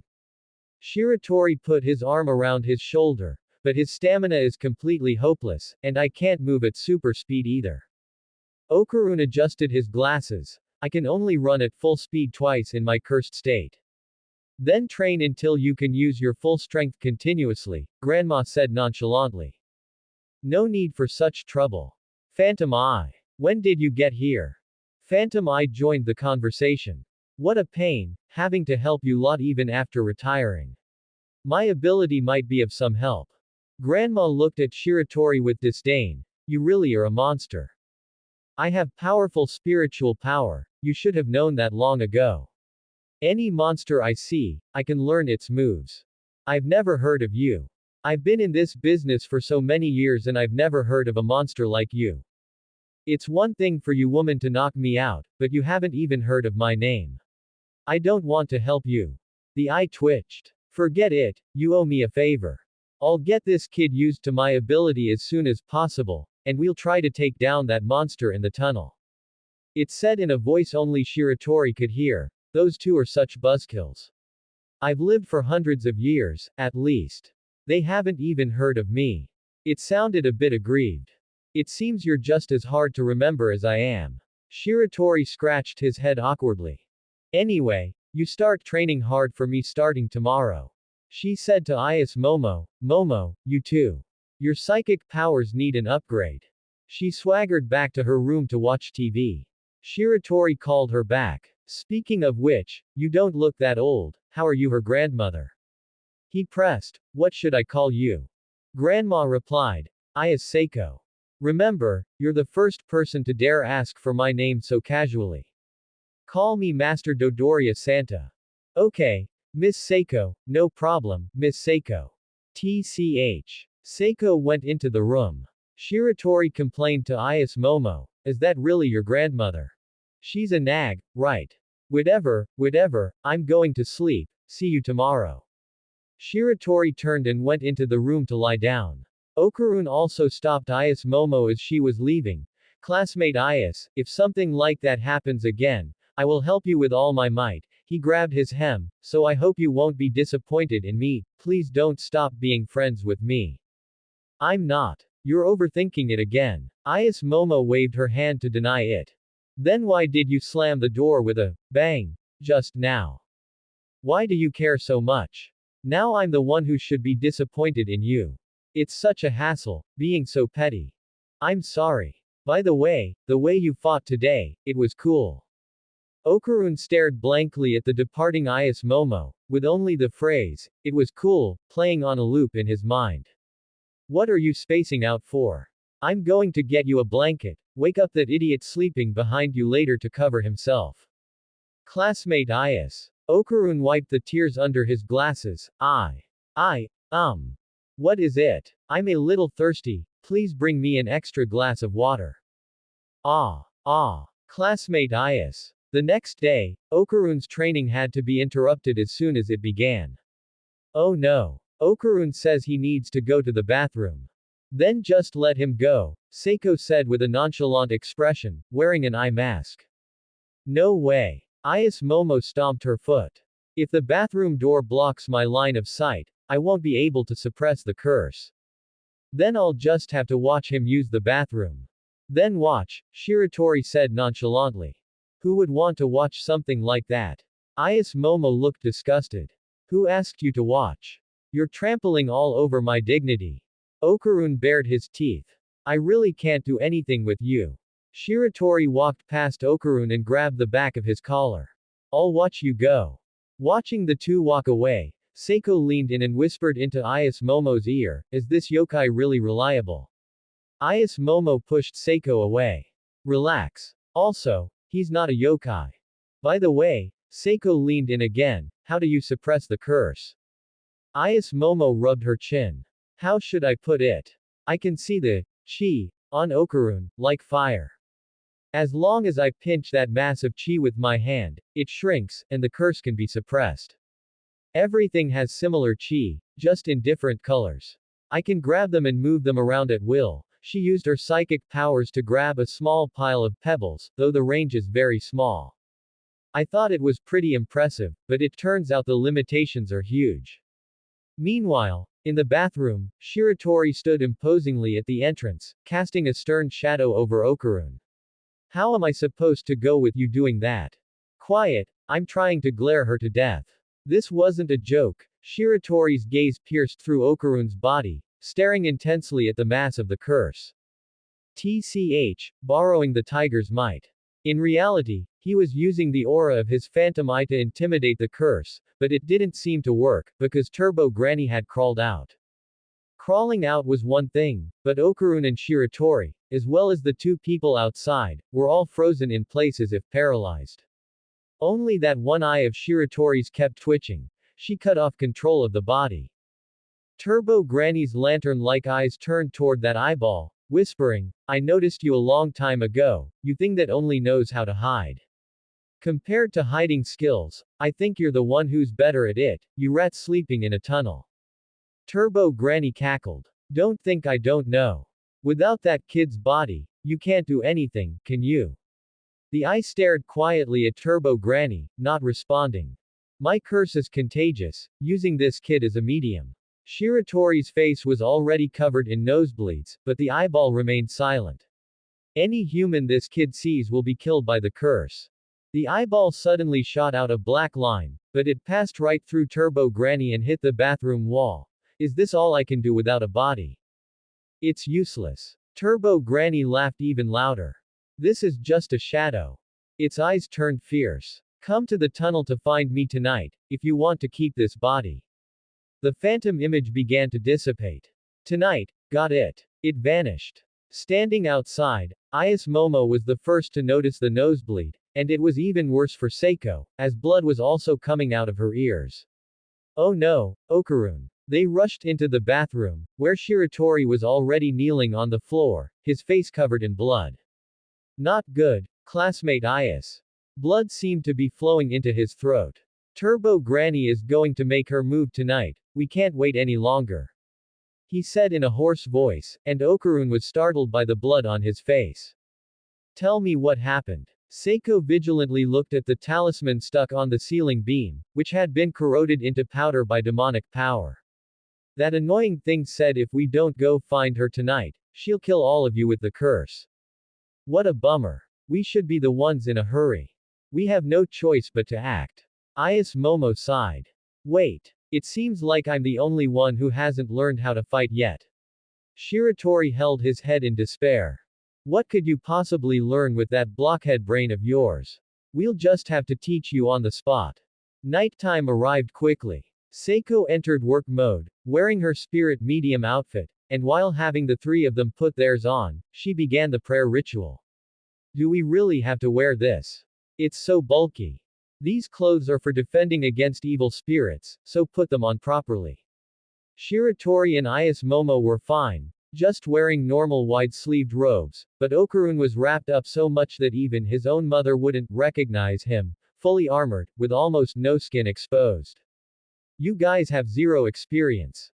Going straight in without training is like sumo wrestling a professional sumo wrestler, it's basically suicide. At least we've beaten a 20-meter tall sumo wrestler. Idiot. Without me, you'd all be dead." "Oh." Seiko walked behind Ayas Momo. "Momo." "What?" Just as Ayas Momo was about to turn around, Seiko hugged her tightly. "Don't go dying on me," she urged. "Okay. Please." Seiko watched the three walk away. "Please protect them." 10 minutes later. "Why are we taking the train? I thought there would be a cooler way to go." Shiratori complained, their outfits standing out conspicuously among the off-duty office workers. "I don't want to waste energy on the way there, and it's good enough that we have a train to take." Ayas Momo tugged at her sleeve. "I'm just worried there won't be one to take back.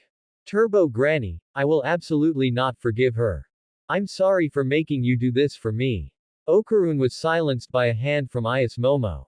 "That thing wants to hurt the things I cherish." Ayas Momo thought of Seiko, grinding her teeth. "I'm going to beat her to a pulp."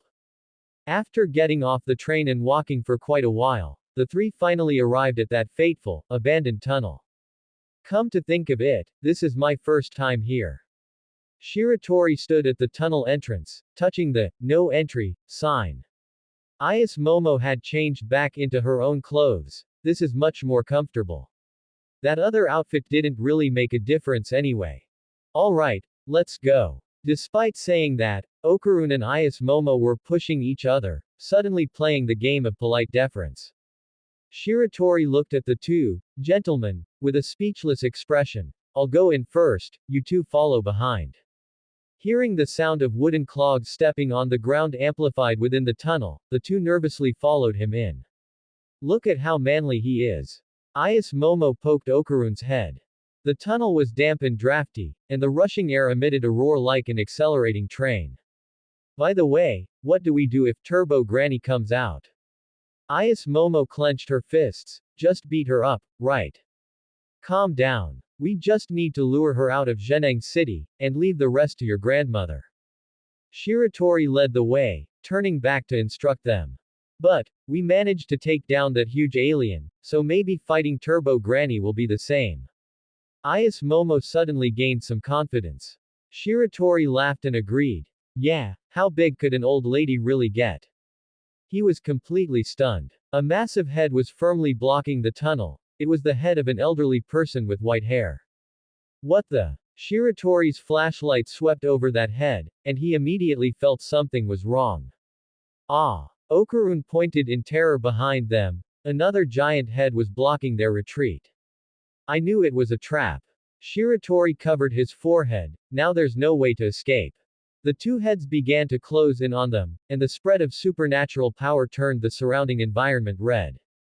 They're coming towards us. Give me that. Ayas Momo snatched Okarun's basket and used her psychic powers to pull out many baseball bats. You brought weapons and didn't tell me. Give me one. Shiratori yelled, and launched them all at one of the heads. Alright, take this. Unexpectedly, teeth grew out of the giant head's eyes and bit all the baseball bats to pieces. That's so gross. Mouths inside the eyes. Shiratori's hair stood on end. Classmate Ayas, release the curse, I'll find a way. Oh, okay. The curse was released, and Okarun transformed. It's no good, no chance. Despite saying that, Okarun still walked towards Turbo Granny. Go for it, I believe in you. Shiratori cheered from the sidelines. But before he had taken 2 steps, Okarun's transformation wore off. Huh, what happened? Classmate Ayas. It's no use, Okarun's curse is disappearing. I gave that thing back to him, the curse is lifted. Turbo Granny said evilly, I didn't expect you to be able to use the curse to transform, how interesting. The two heads opened their mouths, but don't get your hopes up. Don't even think about using my power. I'm going to eat all of you. Provoke her. Ayas Momo suddenly remembered Seiko's advice. What's wrong? Are you afraid you won't be able to outrun us? You're supposed to be, Turbo Granny. Using only brute force is way too lame. Ayas Momo pointed at the big head. Do you dare to race us fairly? If you're, Turbo, then show us some, Turbo. Sure enough, the two big heads turned into white hair and formed a short old woman in front of Ayas Momo. Fine, let's race. Do you really think I'd lose to a brat like you? But she forgot that Okarun wasn't the only one present who could transform. A figure suddenly rushed out and kicked hard at Turbo Granny, but she easily dodged it. Too slow, too slow. Daring to ambush me, you don't have the qualifications yet. Before Phantom Eye could turn the gauntlets into blades, many hands suddenly erupted from the ground and grabbed him firmly. Turbo Granny walked up to Phantom Eye. You can't cheat in a race against me. You just stay put, I'll deal with you later. She waved her hand, and more hands emerged, grabbing onto Phantom Eye and forming a grave made of hands. Before being completely submerged, Shiratori shouted, Don't look at me. Just race. He gave a thumbs up before being completely submerged. Let's continue. What are the rules? Where's the finish line? Turbo Granny was already eager to start.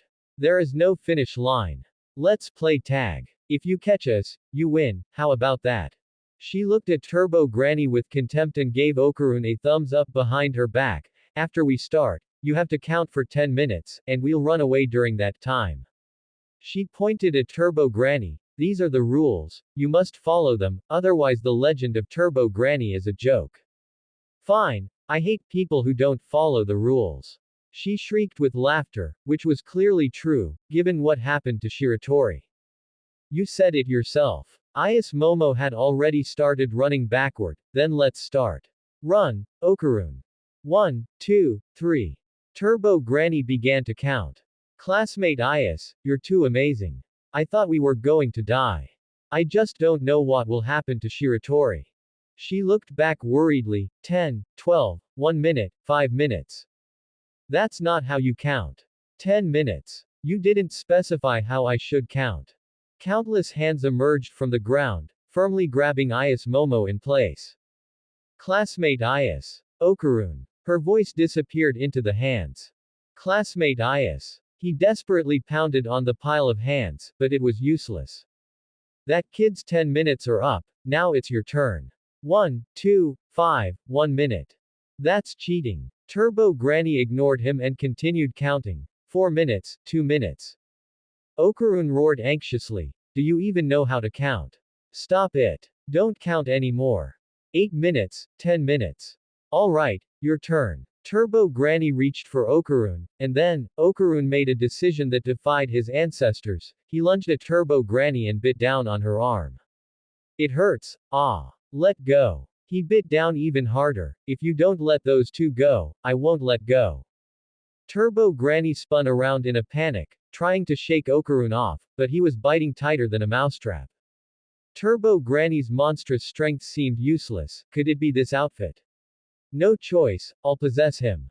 Turbo Granny turned into a shadow and dove into Okarun's body, taking on her true form. She immediately tore off that outfit. Who gave him this outfit? Could he be related to those spirit mediums? Whatever, just eat those two idiots and it'll be over. She walked towards Ayas Momo, but her body suddenly lost its strength. What's going on? This feeling of being caught. She struggled. Who is it? Who did this? I know exactly. Even though I can't see it, I can feel it. Ayas Momo said from within the pile of hands. Okarun's aura has changed. Turbo Granny's true form has entered him. You fool. Let go of me. Turbo Granny kicked hard at Ayas Momo, shattering the pile of hands, but Ayas Momo was unharmed, and Turbo Granny was suppressed. Saved. Classmate Ayas. Likewise, nice job Okarun. A small red snake-like thing slithered out from Okarun's neck. You fool. Let me out. Just as Ayas Momo was about to deal with Turbo Granny, a resentful voice echoed in the tunnel, sounding like many girls speaking at once. Give it back. Give Granny back to me. A wall in the tunnel suddenly burst open, and a crab as big as a bus crawled out. Earthbound spirit, kill them. Turbo Granny shouted triumphantly. The earthbound spirit crab was about to charge at them when it was suddenly slammed from below into the mountain above the tunnel by something. A white-haired boy stood below, twisting his neck. It was Shiratori, having completed his full transformation. With this power, he roared excitedly at the sky. Before being locked in the pile of hands, Phantom Eye had successfully activated his ability, and he had learned all of Turbo Granny's powers. Now, the black flames on his body were mixed with a hint of crimson, representing that he had mastered movement at 100 kilometers per hour. He rushed to Okarun and the others, grabbed their hands, and ran out of the tunnel. Run. Do you know how hard its shell is? It hurts like hell. The three of them rushed out of the tunnel and sprinted down the highway. Before long, a large hole burst open in the mountain, and the crab lunged out, chasing them relentlessly. It's coming. Okarun exclaimed, but before the claw could smash down on them, two shadows dashed out. Shiratori and Okarun sprinted side by side down the highway, with Ayas Momo on Okarun's back, using her hands to hold onto the restless Turbo Granny. Don't use my power as you please. Not bad, brother. Shiratori gave a thumbs up. Sorry, Momo, you're too heavy, I can't turn. Don't act like we're close and call me by my name. Momo, get on my back. You too. Huh. You want to throw me onto his back. This crazy plan failed before it could even be implemented because Okarun had already crashed through the railing and jumped out, and Shiratori had no choice but to jump out as well. Ah! Ayas Momo flew out headfirst. I'm going all out. Okarun spread his legs and spun rapidly, actually rising like a helicopter, but he lost power after only a moment. I can't hold it. Shiratori grew rollers on his feet and jetted for a short distance, successfully catching the two falling people. Alright, gotcha. And now, what do we do? Ayas Momo felt her body lighten, then she started falling again. So your thing can't fly. When did I ever say it could fly? Shiratori, holding both of them, fell straight down. The three of them began a free fall from high altitude, and Okarun and Shiratori were already prepared to die from the impact. Ayase Momo rolled her eyes at the two of them, reached out, and used her psychic powers to urgently grab a utility pole to cushion their fall, allowing the three of them to land safely. Wiped out. You have the nerve to say that. I was the one at the very bottom. Shiratori shouted angrily. Get up. You two are heavy as hell. Okarun hoisted Ayase Momo onto his back again. If we do this, that's one full power burst used up. We can only use it twice in total, why are you risking your life? Shiratori set his starting stance. Let's hurry, we're still a long way from the border of Zheneng City. Ayase Momo looked at Shiratori in surprise. By the way, you have the same abilities as Okarun now, right? Why isn't your stamina drain as high? Don't be ridiculous. We're mere mortals, how can we use a yokai's power so recklessly? I'm just trying to control my speed. He had already dashed off. Okarun, take a lesson from me. Speeding gets you a fine. He disappeared around the corner. Why the rush? That crab can't catch up. Okarun also took off running, nearly shaking Momo's soul out of her body, and the crab happened to smash right into the spot they had just vacated. Speak of the devil. Okarun caught up to Shiratori, with the crab in hot pursuit. There are so many faces on that crab's back. Ayase Momo pointed at the giant shell, which was densely covered in human faces. That's an earthbound spirit made up of girls who died unjustly. Shiratori said while running bent over, not forgetting to look back and explain. What an exaggerated way to run, and he's still carrying a girl.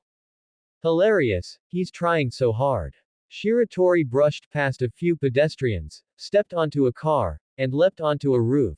Get up here, it can't chase us easily on the rooftops. Indeed, the crab's massive body couldn't navigate between the rooftops. In truth, it was also just too embarrassing to run frantically while being stared at by so many people. Oh. Okarun climbed the wall, ran a few steps on it, and then jumped onto the rooftop. The two jumped and wove across the buildings, watching the crab run in circles on the ground, getting further and further away from them. Momo. I'm running out of energy. Okarun dripped a few drops of sweat. I can't hold on much longer. Shiratori slammed on the brakes on a rooftop. Momo can't get off your back. Both of you, get on my back. Shiratori, is your stamina okay? This body still has some residual strength left. It's enough to get us out of Zheneng City. And so, the three of them jumped over building after building like a totem pole. We're almost at the station, we'll be out soon. Shiratori jumped down from the building, the weight of the three of them making his legs look slightly strained. Alright, you've rested enough, get down. Okarun got off Shiratori's back and used his transformation again. It's not enough. I estimate I can only go full power one more time. You should learn to control your stamina like Shiratori. Ayase Momo patted his back. The earthbound spirit can't catch up to us now, just focus on the road. She looked back and could vaguely see one or two figures running. Night jogging at this hour. No, wait, why are they wearing suits? It wasn't just suits, there were children's clothes, women's clothing, and work uniforms, all running with aggressive momentum. What are you staring at? They're charging right at us. Just as Shiratori was about to run, the crab leapt over and landed in front of them. Idiots. How could I let you escape so easily? Turbo Granny laughed triumphantly. There's a large cemetery in this area, and I had the spirits sleeping there help out a bit. She laughed wildly. I won't let you leave Zheneng City. An even more wild laugh interrupted Turbo Granny. Ahahahahaha. Turbo Granny, I'll be straight with you, I've still got 2 full power bursts left. What? Everybody, get on my back. As if a powerful piece of music had started playing, those citizens lunged at them, but were immediately broken through by a massive force. Shiratori exhaled, carried the two of them, and dashed out, his speed skyrocketing. The crab opened its 2 large claws, attempting to block them, but Shiratori ignored it, hopped onto the crab's back, jumped onto a high building, and leapt toward the distance. First full power burst used, one more to go. As he was about to land, He spread his legs and spun rapidly, imitating Okarun. This time, they landed safely. He set the two of them down. Hurry. Okarun, carry us both and keep running, we're almost there. What a pain. Okarun hoisted Shiratori and Ayas Momo onto his back. I'm going for real now. Under Okarun's full power sprint, Okarun soon arrived under the elevated train tracks. Finally, are we going to win? The three of them collapsed on the ground, and Ayas Momo also lay on the ground, exhausted. Come on, you two, we're just a little bit away. She climbed up, but both Shiratori and Okarun were drained of energy, lying on the ground panting heavily. She suddenly felt like something was missing from her hand. Oh no. Turbo Granny. Turbo Granny, who had been let go, kicked Okarun away and then sent Ayas Momo flying with another kick. She stood swaggeringly in front of Shiratori. You think you can defeat me? You're dreaming. This sentence was directed at the phantom eye, which could only twitch weakly. It's all your fault. Why did you use up all the stamina just now? Ouch. Ayas Momo clutched her lower abdomen. Turbo Granny stood with the earthbound spirit, surrounded by dense crowds of ghosts. I won't spare you. You don't know your own limits, stop playing tricks on me. She stood there quite imposingly. You have zero respect for your elders. Ayas Momo slowly sat up. Yes, you're amazing, senior. I've never seen an old person bully young people like this. She glared at Turbo Granny. I respect you so much. Stop trying to trick an old lady with English.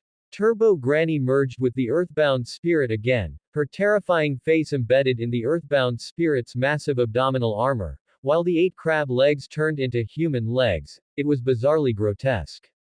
I hate people who speak English the most, what a fool. Her giant mouth said to them, hey. If you don't run, you're going to get eaten. I'll wait for you. She giggled, 10 minutes. 20 minutes. An hour. I can wait for you. Just give me 1 second. Ayas Momo disdainfully held up a finger. My ability. She reached out, and an arm condensed from her psychic powers grabbed the speeding train. Can grab anything. She grabbed the two people and disappeared from the spot along with the train. She climbed onto the roof of the train, gasping for breath. Stop. Turbo Granny used to be called the 100 km per hour Granny, and the train's top speed is 120 km per hour. She looked at the crab chasing them on the tracks. This way, she can't catch us. She shouted at Turbo Granny, too slow. Are you a turtle? At this moment, the train began to turn. To prevent it from tipping, the driver braked to slow down, and Turbo Granny seized the opportunity to jump onto the roof. Idiots. The train has to slow down when turning, but I can run at 100 km per hour consistently. You won't get away. You won't get away, is my line. She reached out a large hand condensed from her psychic powers and pinned Turbo Granny to the roof of the train. Grandma was right, you really do fall for it the moment you're provoked. The train was about to pass through Zheneng City. At the border, Seiko had already plastered it with charms. She threw down a charm nail. Hey! A smile curled up at the corners of her mouth. Welcome to Kamikoshi City. Let go of me. Ayas Momo pressed down hard on Turbo Granny. You are indeed fast, senior, but I won this race. FK. The moment she entered Kamikoshi City, she began to explode, turning into ash. In a daze, Ayas Momo saw countless girls appearing from the ash. They were all fading away, but every single one of them had a smile on her face. The train pulled into the station, and the three of them fell off the roof and onto the platform. What? Classmate Ayas, where is this? Where's Turbo Granny? Where's the crab? Okarun woke up, realizing what had happened belatedly. I think we defeated her. Ayas Momo lay on the ground, looking truly exhausted. Seiko walked onto the platform to meet them, and the group went together to the entrance of the abandoned tunnel, placed a bouquet of flowers, and prayed with their hands pressed together. I didn't want to make such a big scene. She looked into the depths of the tunnel. This is the scene of Thea serial girl murder case. They were all around your age, killed here and dismembered.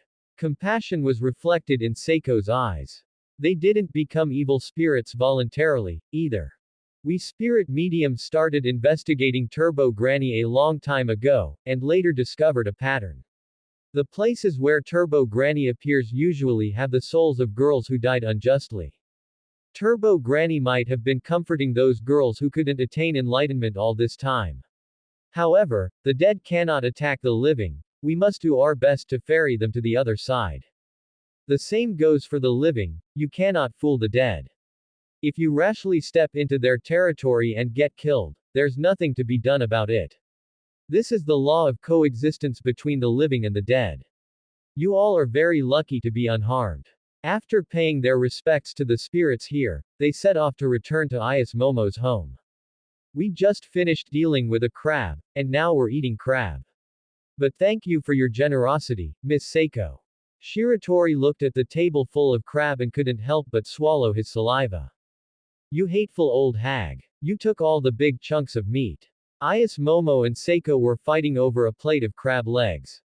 If you don't give it to me, I'll throw away all your foolish lord DVDs.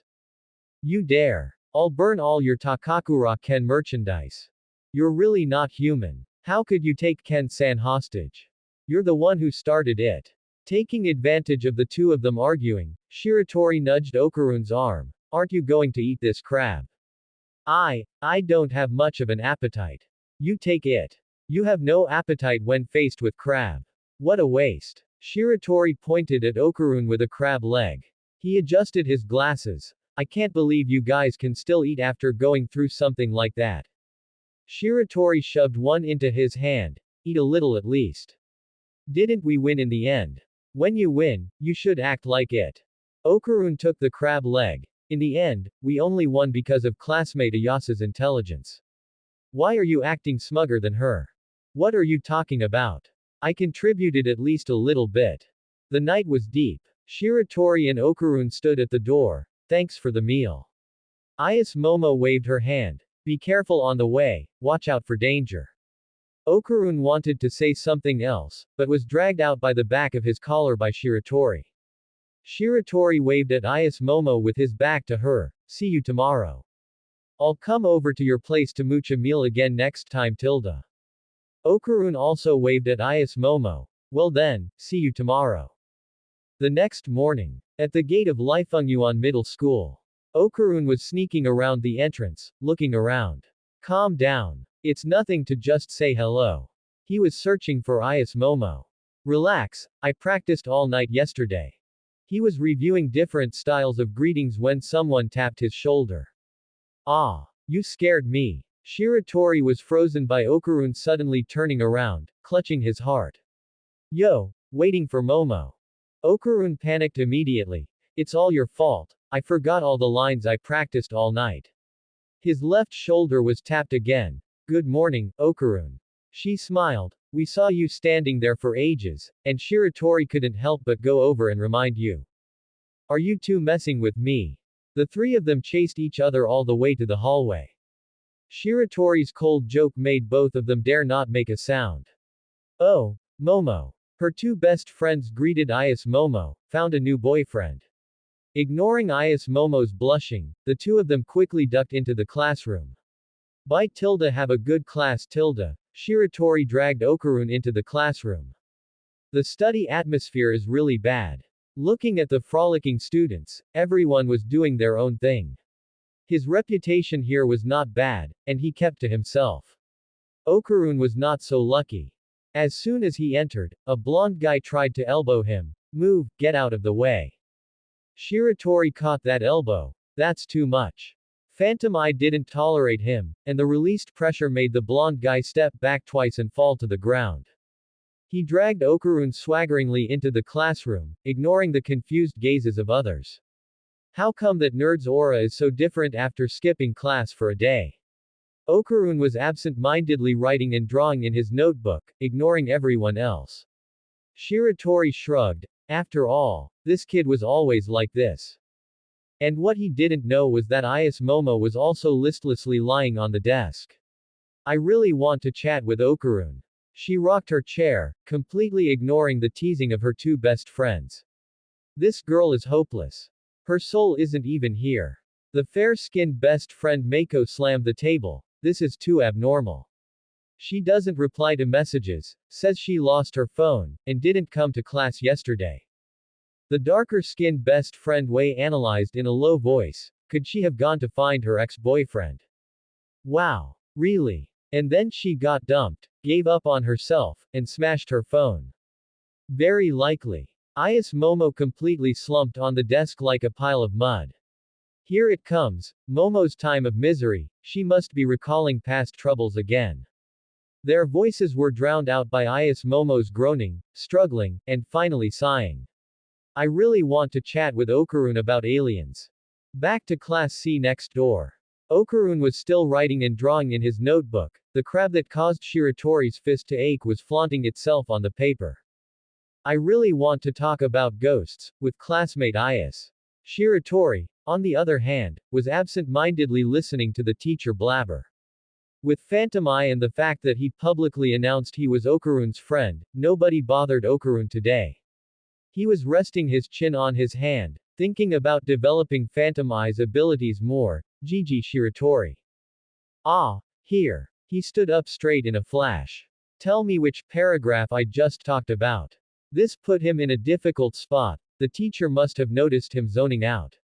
He glanced at Okarun in the adjacent seat. This kid was studying graphic art in a literature class. Are you blind, teacher? Watching him offline in class and obsessed with drawing, Shiratori could only answer this question of the century. I think, probably, a clean break. Go stand in the back. He stood in the back with a straight face until lunch break. Just as he wanted to return to his seat to complain to Okarun, he found that the kid had vanished into thin air. Did he disappear? He looked at the open notebook on the desk. The crab on it made him feel annoyed just looking at it. Classmate Is, where are you? Okarun was weaving through the crowd after school, searching for the girl's figure. Is Momo was also squeezing past person after person. Even though the hallway was only so big, the two just couldn't meet.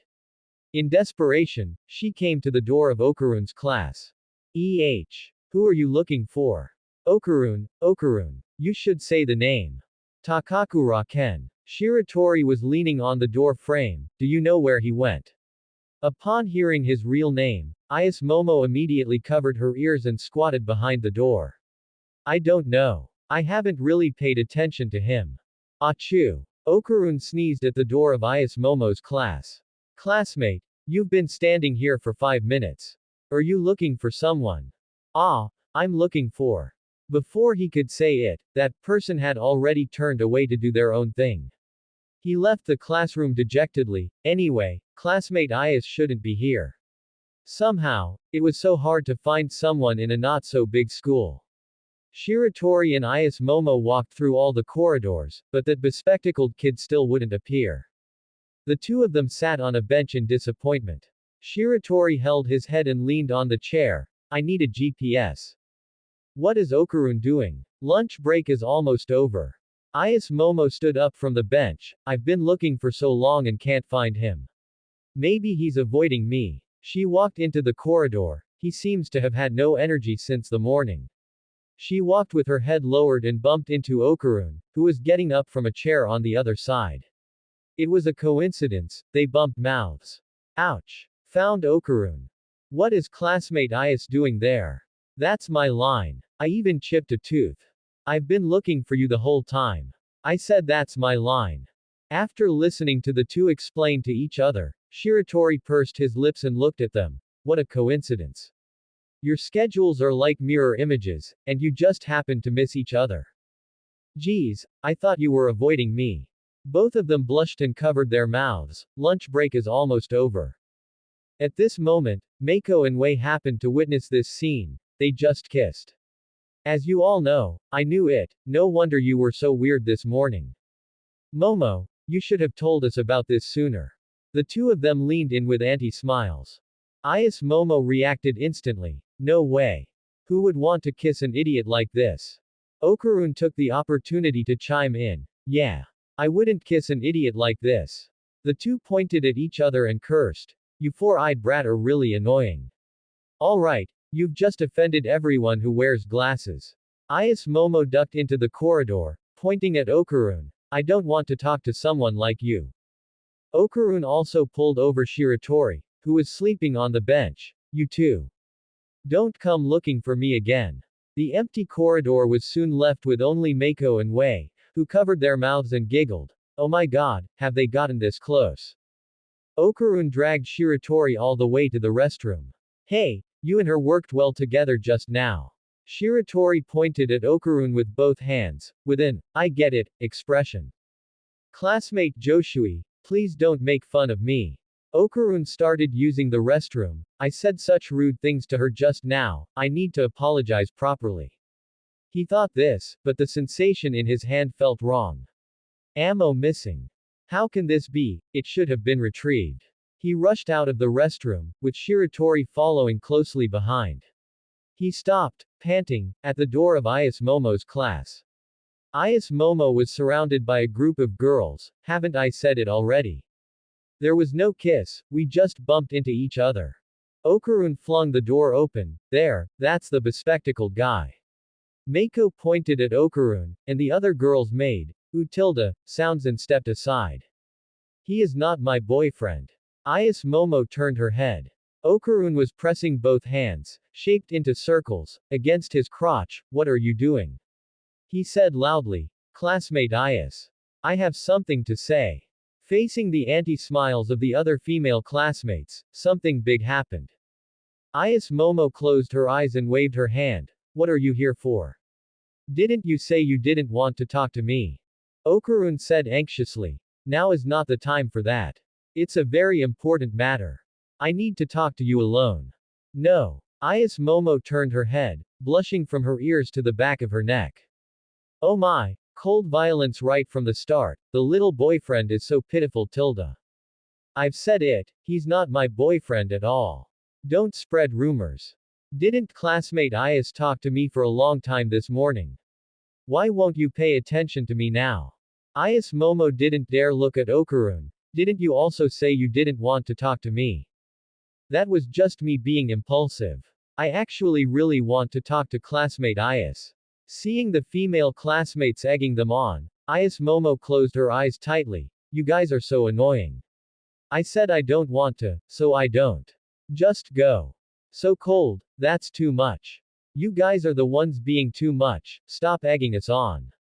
Classmate is being friends with me, such a shameful thing. He walked out of the classroom in disappointment. You don't have to reject me so harshly, don't you usually resolve things between friends with a smile? She continued to rest her chin on her hand, not saying anything, that's really not like you. Shiratori hid at the door and pulled Okarun, who was about to leave in a huff, signaling him to wait at the door. Don't take it seriously. Classmate Is is being egged on by classmates and had no choice but to act like that. She should come find you in a while. He winked at Okarun, and the two of them waited at the door. I'm going to the restroom. Is Momo couldn't stand it anymore, left her best friends, and left the classroom. As soon as she turned the corner, she bumped into them hiding at the door. Why are you here? Before she could have too much of an expression, Okarun bowed. Classmate Is, I'm sorry.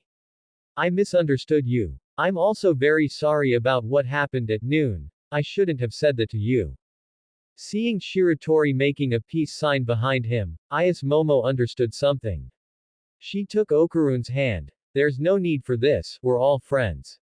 She paused, seemingly a bit hard to say, actually. I'm sorry to you too. I shouldn't have given you the cold shoulder just now. Sorry. Seeing the two make up, Shiratori also sighed. It's a good thing you two made up. I can't stand seeing people fight.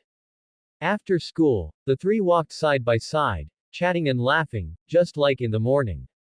In the crowd, Okarun suddenly bumped into someone, and he hurriedly apologized to her. Ah. Sorry. He looked up and saw a girl with pink hair. The girl spoke before him. Sorry. I have a water bottle in my bag, did I hurt you? The girl looked at Okarun with concern. It's completely fine. I've trained. Is Momo and Shiratori looked at this pink-haired girl with disdain. This girl is so fake, I think she did it on purpose. He whispered to Is Momo. Ayas Momo looked at the blushing Okarun with resentment, not saying a word. The girl touched Okarun's injured arm. Are you okay? You're really gentle. Ayas Momo silently retreated into the crowd, pulling Shiratori along. TCH, didn't he say he didn't have friends? She's not bad looking.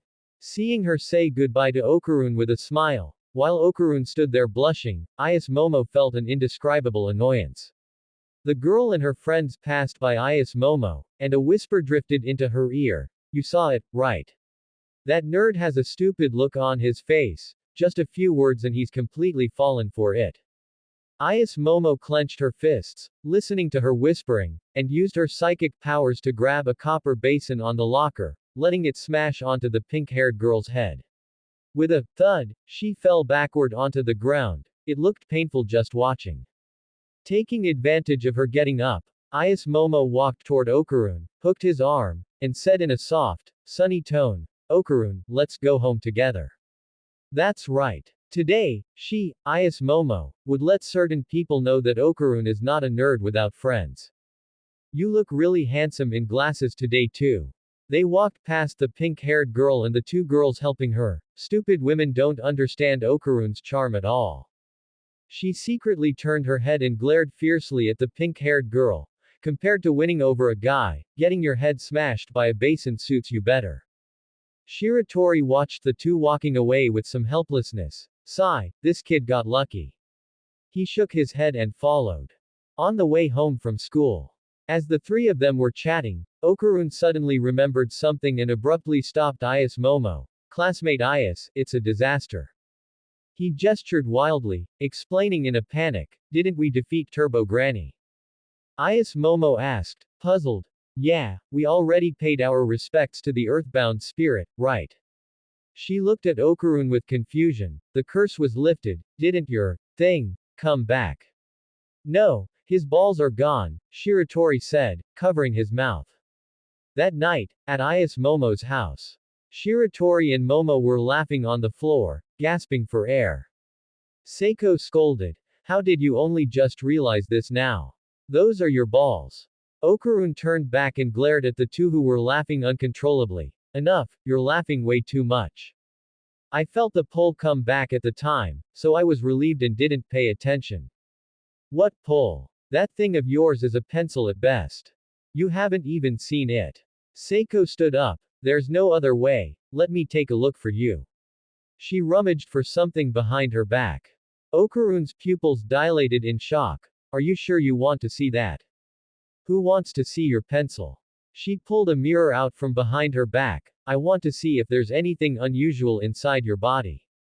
Seiko held the mirror and scanned Okarun's body, then suddenly shouted, Momo, go get a doll, any kind will do, and a wash basin with water, quickly. She stared at Okarun. There's something inside this kid. Before long, everything was ready. Seiko had Okarun soak his feet in the basin, and placed a ceramic lucky cat in front of him with a talisman stuck to it. Alright, let's begin. Seiko had Shiratori hold the mirror to keep shining it on Okarun, while she took a large paper fan. She struck Okarun hard with the paper fan, shouting, You big idiot. In all his life, Shiratori had never heard such a strange spell. What are you doing? Okarun turned around, full of questions, and received another strike from Seiko. Don't turn around, you rotten tangerine. Are you messing around? Seiko struck him several more times, but nothing seemed to change. Stubborn. Seiko asked Ayas Momo, do you see anything unusual? Ayas Momo looked at the mass of energy inside Okarun's body. Yes, every time you strike, the energy changes. Seiko raised the paper fan. Alright, keep your eyes peeled. As soon as the aura changes, use your psychic powers to pull it out. She swung the paper fan with all her might, and the moment the energy changed, Ayas Momo gave a sharp tug. I definitely caught it just now, but it might have escaped, Grandma. Seiko put away the paper fan. Calm down. She stared at the lucky cat. The talisman on it began to corrode, and the cat's eyes moved before it suddenly ran backward. Don't move. Black threads shot from Shiratori's eyes, binding the lucky cat tightly. You idiots. I'm going to kill you. The lucky cat struggled desperately, trying to break free from the threads. So, what is this thing? Ayas Momo stared speechlessly at the little thing flailing on the ground. Seeing that everyone was watching it, it stopped flailing, put its hands behind its head, crossed its legs, and scanned the crowd with a look of disdain. It's Turbo Granny, Shiratori said, stepping forward, her aura is too obvious. His hand suddenly moved out of his control, grabbing the lucky cat by the scalp. How dare you be disrespectful to this old man? To think you'd call me as useless as a parasite. It controlled Shiratori's arm to repeatedly knock on Turbo Granny's head. Help! It hurts! Help! Ayas Momo looked nervously at Shiratori, who was trying to suppress his own hand. Didn't we already defeat Turbo Granny? We even transcended her. Turbo Granny slapped Shiratori away, jumped onto the table, and put her hands on her hips. Who would get taken out by a bunch of brats like you? Don't look down on the elderly. But Ayas Momo pointed at the lucky cat on the table, covering her mouth to stifle a laugh. Isn't it kind of cute? I told you not to look down on me. It resumed its arrogant posture. The moment I was burned by the barrier, I turned into a spirit, and I barely managed to swim into this kid. It pointed to Okarun, who was standing to the side. I hid my aura inside his body, planning to wait until my spiritual power slowly recovered, and then wipe you all out when the time was right. Ayas Momo folded her arms. You've already lost so thoroughly, and you still want to fight us. I didn't lose. How could I lose to a bunch of idiots like you? It curled its lip in disdain. I'm still recovering from my injuries, but once my strength returns, you'll be the first one I beat up. It pointed at Ayas Momo with a fingerless hand. The group surrounded Turbo Granny, and Shiratori said somewhat boredly, you should know what your situation is now, right? We hold the initiative, so you'd better watch your tone. Okarun approached with a talisman. That's right. My balls, give my balls back to me. You're out of options now. Turbo Granny squinted and smiled. You'd better give up the idea of defeating me. If I die, your balls will never come back. You understand now, right? The initiative is still in my hands. You fools. It pointed at Okarun and threatened him sinisterly. Kid, go get a knife and kill them all. If you do as I say, I'll give your balls back. Okarun was still hesitating, and Turbo Granny barked sharply. Go already. You have no other choice but to do as I say. Okarun trembled, a few drops of cold sweat breaking out. He suddenly raised his head, his body expanded, and he actually completed a transformation on his own. Boring, shriveled. Ayas Momo was startled. Why? How can you still use transformation if Turbo Granny has been driven out? The lucky cat on the table also widened its eyes. How is that possible? What's going on? Seiko walked slowly toward Turbo Granny. This paper fan can drive evil spirits out of a person's body. Perhaps Turbo Granny was holding onto the bespectacled kid so tightly that only her consciousness was driven out. In other words, your spiritual power is still inside his body. She adjusted her glasses. By the way, only I can restore your spiritual power. Did you happen to insult me while you were shouting earlier? You stupid cat, you rotten tangerine. I'm sorry. Help. It hurts so much. Stop hitting me. Seiko continued to strike Turbo Granny with the huge paper fan. Idiot. It's too late to apologize. Okarun watched the show from the sidelines, pointing at Seiko with both hands. Cool, Seiko-chan is awesome tilde. He suddenly transformed back to his original form. Ah, you changed back. Ayas Momo asked curiously. That was amazing, how did you transform? He held his chest. I don't know, I just got really angry for a second, and then I transformed. Shiratori stepped forward and grabbed his shoulders with the expression of an old father. Okarun, you have taken the first step toward learning to transform on your own. I am proud of you. Thank you, classmate Ayas, for your hard work in controlling the curse before. Okarun pushed Shiratori away. Don't talk to me like my dad. Ayas Momo watched Seiko, who was still whipping Turbo Granny. You stinky cat, you rotten tangerine. That's enough, let it go. Although you're a petty person, honestly, we don't hate you that much. We're the same, we think the earthbound spirit is very pitiful. She reached out a hand toward Turbo Granny, so, let's get along. You give his balls back to him, and we'll give your spiritual power back to you. Ayas Momo's smiling face was reflected in Turbo Granny's round eyes. You brat, fine. It's a deal then. Hurry up and give the balls back. After being whipped by Seiko, Turbo Granny lay limp on the floor, looking like a dead fish. They aren't with me. Didn't we just agree? Give them back now. I'm not lying to you, Turbo Granny said, looking like a stubborn dead pig on the ground. I don't know where they dropped. Recap. Okarun's egg cannot be found. Everyone stood frozen, as if they had disconnected from the internet. Turbo Granny continued, I wrapped those two things in a spiritual energy membrane, turning them into 5 cm golden balls. You'll be able to recognize them at a glance. She lay on the table, looking relaxed and comfortable, but Shiratori grabbed her by the collar. Hey, you're the one who lost that thing, so you have to help us look for it. At the park, the three of them searched in the dark for nearly an hour, but came up empty-handed. How are we supposed to find something so small? Ayas Momo glared at Turbo Granny, who was sleeping on a lounge chair, somewhat angrily. Hey, the least you could do is help us look. Turbo Granny crossed her legs. We haven't found it after all this time. It's possible someone already picked it up. She shook her cat leg. The golden egg contains powerful life force, and spiritual monsters are attracted to it.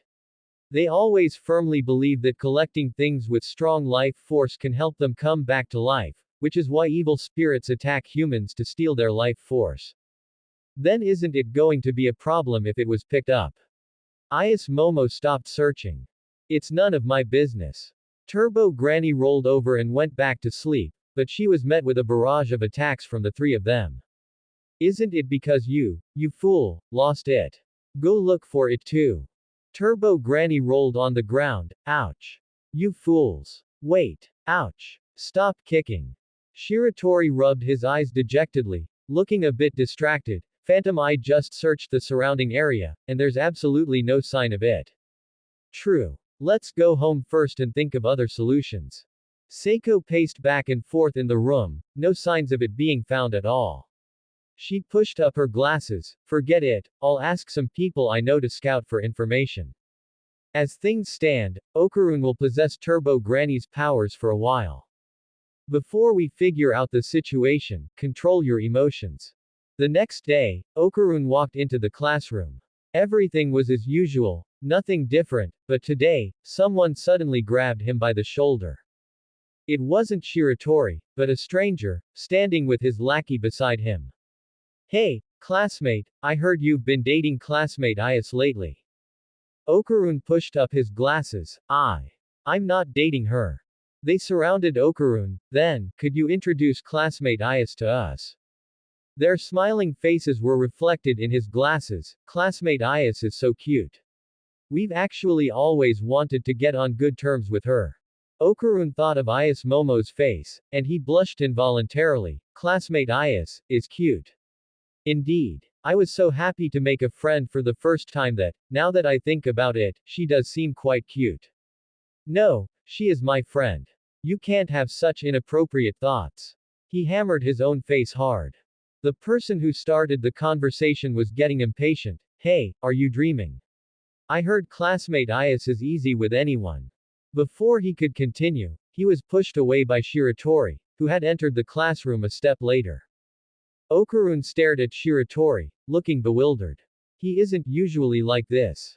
Shiratori grabbed Okarun's wrist and looked at the guy with contempt. I've already said it, classmate Ayas is my friend.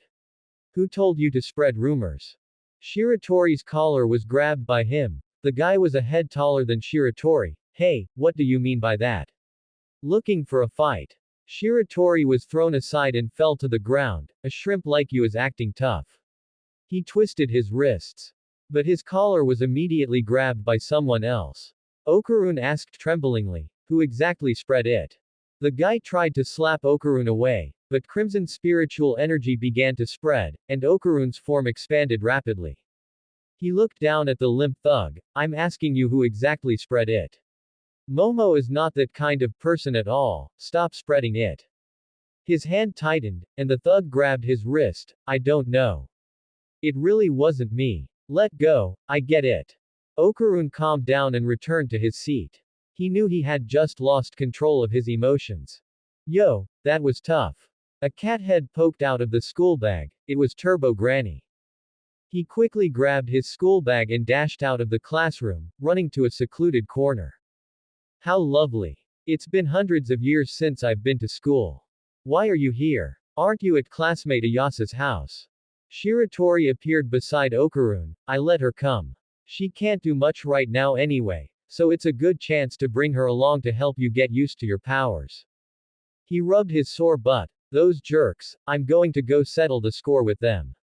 Watching Shiratori walk into the classroom with black flames on the back of his neck, Turbo Granny crawled out of the school bag. How was it? Couldn't hold back just now, right? This power is too heavy a burden for you. Just let me enter your body one more time, and you can take the spiritual energy back, okay? Okarun declined, citing that the egg hadn't been found, and happened to run into Ayas Momo. But the fact that Ayas Momo is cute had already taken root in his heart. The boy's blush was worth more than any explanation.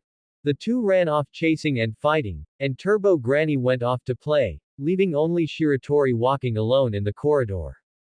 This corridor did not welcome Shiratori, because the pink-haired girl from last time was walking towards him. The eyes of everyone around were focused on her, and she was complacent because of it. I am a beautiful girl of virtue and talent, but even for someone as perfect as me, there are things I cannot forgive. She recalled the copper basin that fell from the sky, and her fists clenched. Everyone doesn't understand, that woman is a demon. I saw the devil's wings behind her with my own eyes. I want to defeat her, so I spread rumors about her, but I didn't expect them not to spread. She reached into her pocket. Ayas Momo. This person is definitely a demon. Since I can see these things, I must be the one chosen by the heavens. The heavens even bestowed this golden ball upon me, so let me take back this world from the demon. Haha, is my power useful? I didn't expect you could read minds. TCH, I can see everything. Shiratori pressed his temples, his eyes staring at the girl, Ira Shiratori. The name sounds nice, but isn't this a bit rude? Ira Shiratori suddenly pointed at Shiratori, and you. Don't think you can hide from my eyes. You're a demon too, right? I saw your demonic organ. She pointed at the eye, and Phantom Eye looked at Ira, bored. Hey, that egg is in her hand. Shiratori also reacted. That thing in your pocket is a golden ball, right? It's not yours. Ira protected her pocket. Demon. Don't even think about taking away the sacred object bestowed upon me by the heavens. TCH, Chunabu. What to do? He couldn't just grab it, he had to save some face.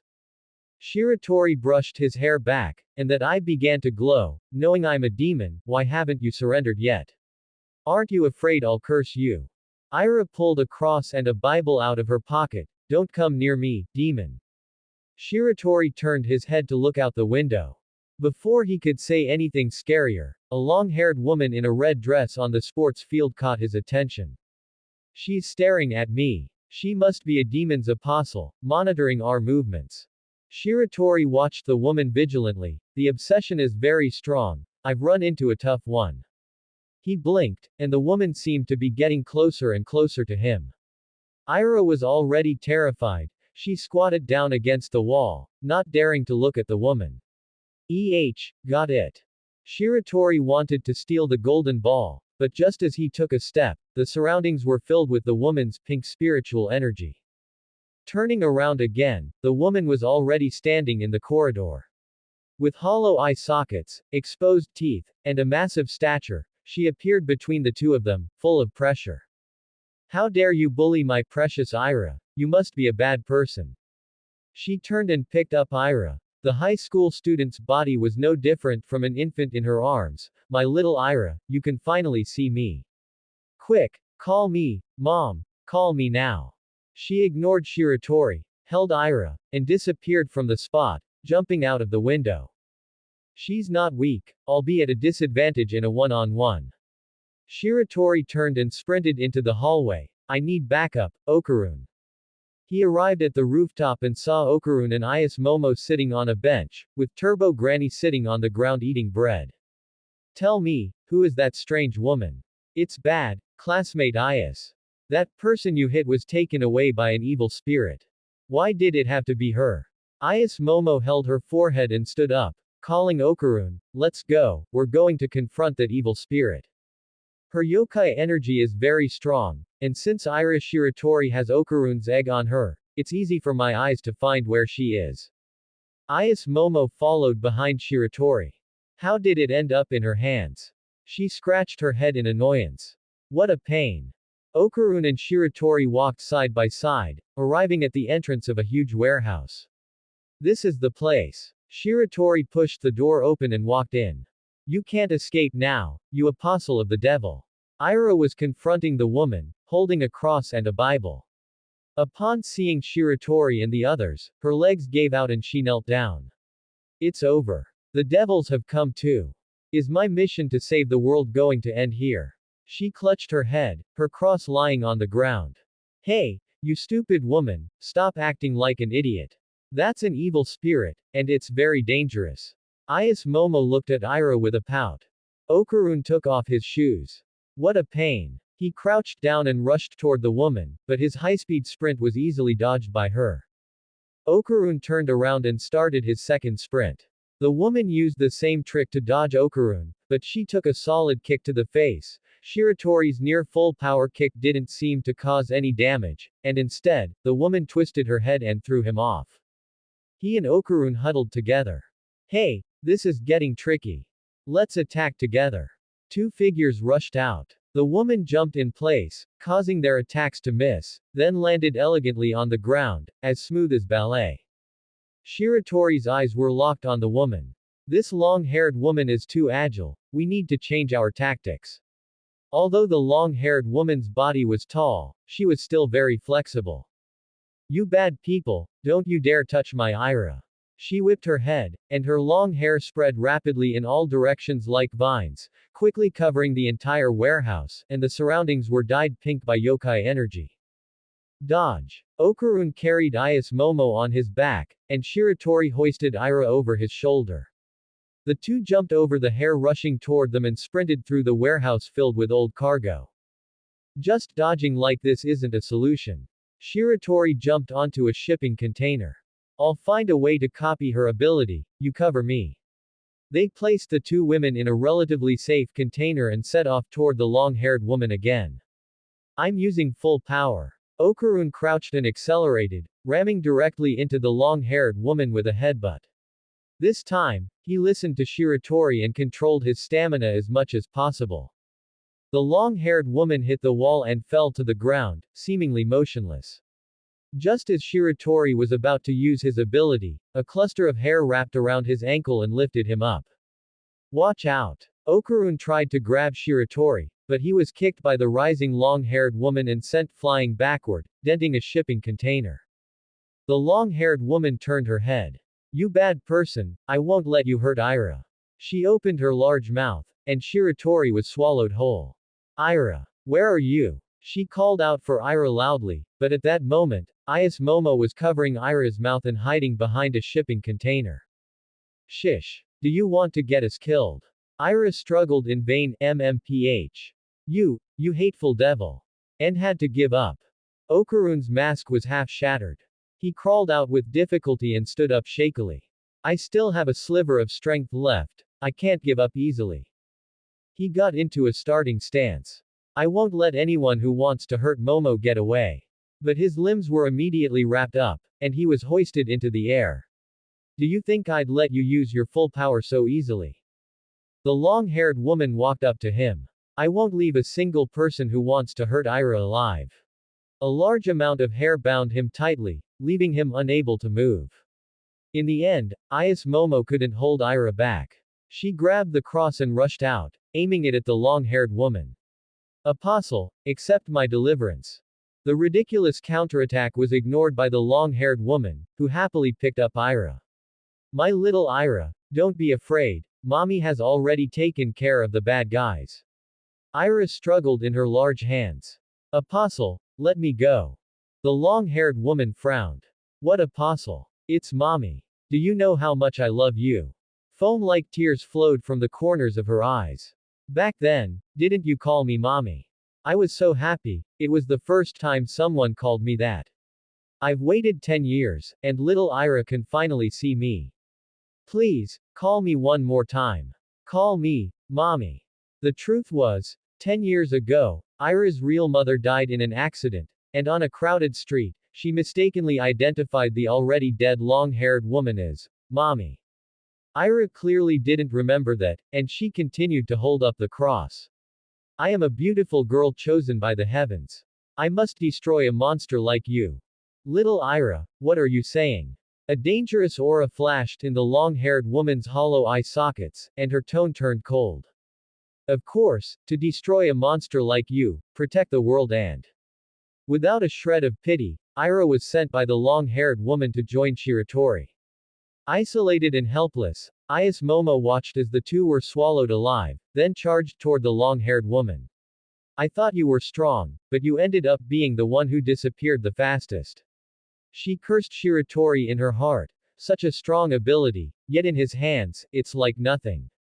It's all your fault. You're the one who brainwashed my Ira into being like this. She roared angrily, and her long hair shot out in all directions like a tide. And calling me a monster. She wasn't like this before at all. A cluster of hair tightly wrapped around Ayas Momo's neck, pulling her in front of the long-haired woman. Apologize. It's all your fault. Hurry up and apologize.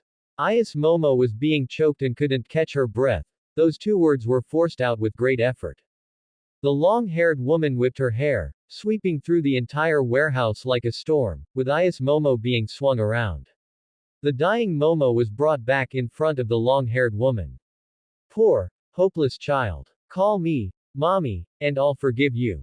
Ayas Momo coughed twice, seemingly saying something.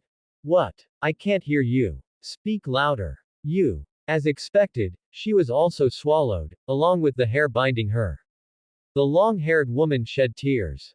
My child, where are you? Hey, you ate them all. Lucky Cat stood at her feet. Third-rate trash, while you haven't annoyed me yet, spit those brats out. Who are you? Don't talk to me right now. Turbo Granny looked up at the long-haired woman. You brat, show some respect. I am a great senior. Her round eyes glared at the long-haired woman. You idiot, you ate Momo along with the hair. What is this? It's so hot. Her mouth suddenly burst into flames. Stinking cat. What did you do? She spat out the 3 people she had swallowed. Shiratori was holding the cross. Ira's cross is a lighter, and you happened to swallow both the spark and the fuse, and I just happened to light your hair on fire. He watched the fiercely burning long-haired woman. Lucky Cat has the ability to summon good luck, which is why all these coincidences turned into inevitabilities. He smiled at Turbo Granny, and Lucky Cat's mouth also lifted by a few pixels. Stinking brat. As it burned, Okarun, who had been wrapped into a cocoon on the other side, also regained his freedom and took deep breaths of fresh air. Now it's finally starting for real, right? Jagged teeth lined up on his mask, and Shiratori exhaled a breath of stale air. I'm getting serious. He charged at the long-haired woman. Your ability is simple, right? Perfect control over your own body. He jumped up to dodge the burnt hair. I've been able to do that for a long time. A powerful whip kick landed a heavy blow to the long-haired woman's head. Since conventional things like fire can hurt you, it proves that you are currently composed of matter. And your fighting habits all prove that you possess high intelligence. Since you fight entirely with your body, it's inevitable that you use your head to control it. The long-haired woman stumbled and sat on the ground, seeing stars. I'm not good at biology, and I have no interest in studying the body structure of evil spirits, but once your head is severely injured, you can't move, right? He quickly retreated and got into a starting stance. And my full power has been ready to go for a while. His fists, protected by gauntlets, shot out like rockets. The impact force of 100 kilometers per hour concentrated on Shiratori's fist, and the long-haired woman was sent flying again, crashing through the warehouse wall and burying her in the rubble. He stood with his back to the rubble he had created, his mask turning into dust and gradually dissipating. Shiratori gave a thumbs up to the others. It's just a shame about my uniform. The tattered clothes and split-open shoes really didn't suit such a cool pose. Everyone present looked at him in surprise, though how could Turbo Granny be counted as a person, but Ira remained unconscious. Shiratori-san. Are you okay? Shiratori walked up and checked her breathing, there wasn't even a faint breath. There's no breathing at all. Ayase Momo hung her head, holding Ira. This Chunibyo girl had just left without saying goodbye. Ordinary people die when eaten by yokai, you should know that. Turbo Granny looked at Shiratori. She just happened to swallow someone with psychic powers and someone possessed, that's all. Okarun, hurry up and give her CPR. My psychic powers can touch her heart directly. It's useless. If eaten by a yokai, her soul is already dead. Even if you force a resuscitation, she'll only be a vegetable. Shiratori's eyes dimmed, a rare sight. A crackling noise rang out, and the long-haired woman stood up from the rubble with difficulty. Her long hair had been torn off by the impact, and her teeth were broken and incomplete. She walked shakily toward Shiratori and the others. Give, my Ira. Your daughter is already dead, killed by you. Shiratori looked at the long-haired woman coldly. I know, but that method won't bring her back to life. She looked at Ayase Momo, who was performing CPR. Give my spiritual energy to Ira. Spiritual energy is like a biological battery. Use my spiritual power to replenish Ira's fading spiritual energy. How can I trust that you won't eat us again? Shiratori remained cold. The long-haired woman grabbed her own upper and lower jaws with both hands and pulled hard. This way, I can't eat people anymore, she said, holding up a piece of steel. If you still don't believe me, use this to smash my head. She's not lying, that woman can't live without her spiritual energy. Turbo Granny leaned against the side, playing on her phone. I still can't trust you. Okarun, you have one full power left, right? Be ready at all times. She pointed at the long-haired woman. You said you can use your spiritual energy to replenish that idiot's spiritual energy, how do we do it? Use your psychic powers to connect my energy with Ira's, and that will be enough. Okarun, get ready. Two large hands formed from psychic powers grabbed the energy of the long-haired woman and Ira.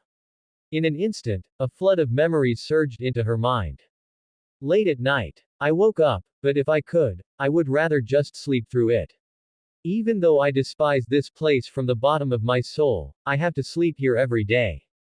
I don't want to see everything here, but I can only lower my head. Perhaps, I have long since become numb. This is just one of my many jobs. What is work for? I am a bit unclear about that. The money on the nightstand is clutched in my hand, and I walk down the street in a daze. The road is very dark. Those glaring lights cannot bring me effective illumination, and I can only rely on myself to finish this path. This path seems very long against the backdrop of darkness. Can I really walk it to the end? I feel my way through the dark and stop at the entrance of an apartment building, which is not very conspicuous due to the surrounding lights. This place counts as a harbor for me to escape to. I stand before that door that belongs to me. It is just as unremarkable as the other doors on this floor. Suddenly, the door opens. The open door casts the light from inside the room onto me, casting a shadow behind me. I seem to be able to see the road again. Suddenly, I am hugged by something. I look down and see a head tied with two small braids. This existence, only as high as my navel, pulls me out of the darkness. Mommy. This childish call completely wakes me up. Yes, I am not a nobody lost in the darkness, I am this child's mother. I squat down and hug her tightly. Without her, this safe haven and the filth around it would be no different. Not until this little thing walks into the crowded room and sits at the table do I realize, I should eat something. Not just me, even she has been hungry for so long because of me. Dinner is cheap curry rice from the supermarket. We squeeze at this small table, and she is very happy. I am also infected by this joyful atmosphere. Looking at the small teeth she reveals while laughing, the corners of my mouth also lift involuntarily. Having rare free time, I teach her to dance. This is what I am best at. Watching her hold her breath and shakily imitate my movements, even the most rigid person would not be able to help but laugh. Day after day, I appear in different places every day, and the money in my hands gradually increases. I know I cannot spend it recklessly, this home has no man to support it. However, I cannot bear for her to only stay in that crowded rental room every day.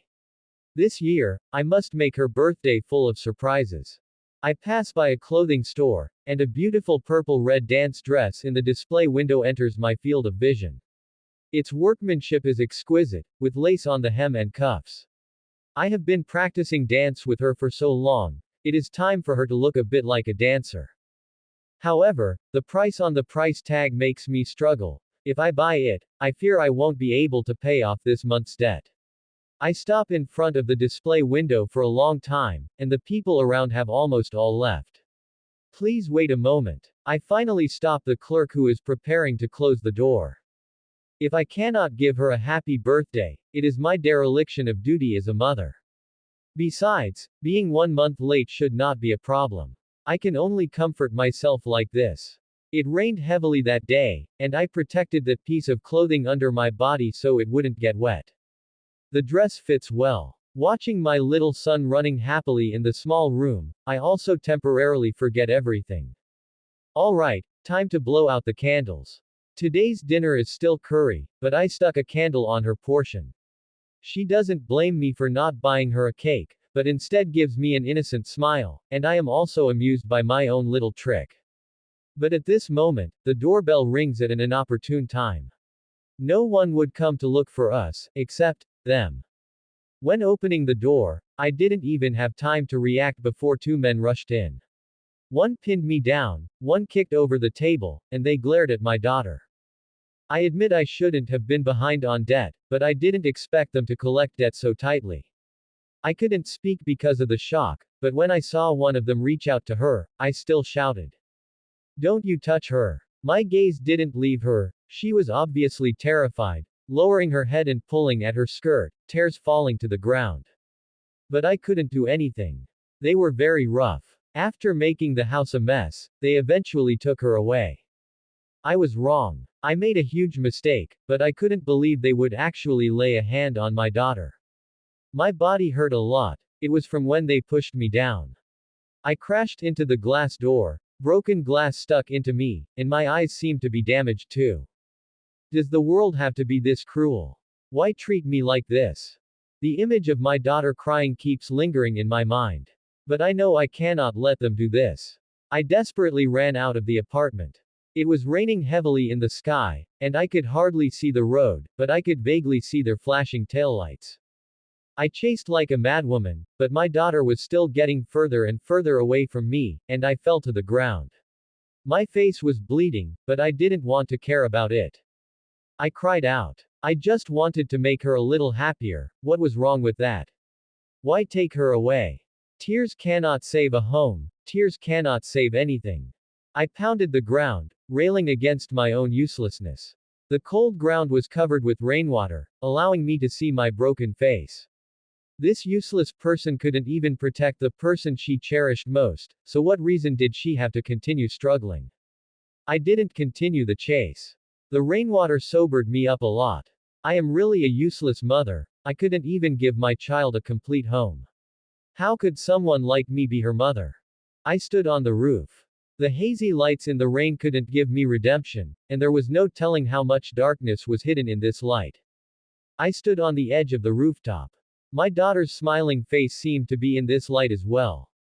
At that moment, I hoped countless times that she was playing alone at home right now, waiting for an ordinary mother to celebrate her birthday. But there will be no more. A daughter and a mother's heart have completely left me.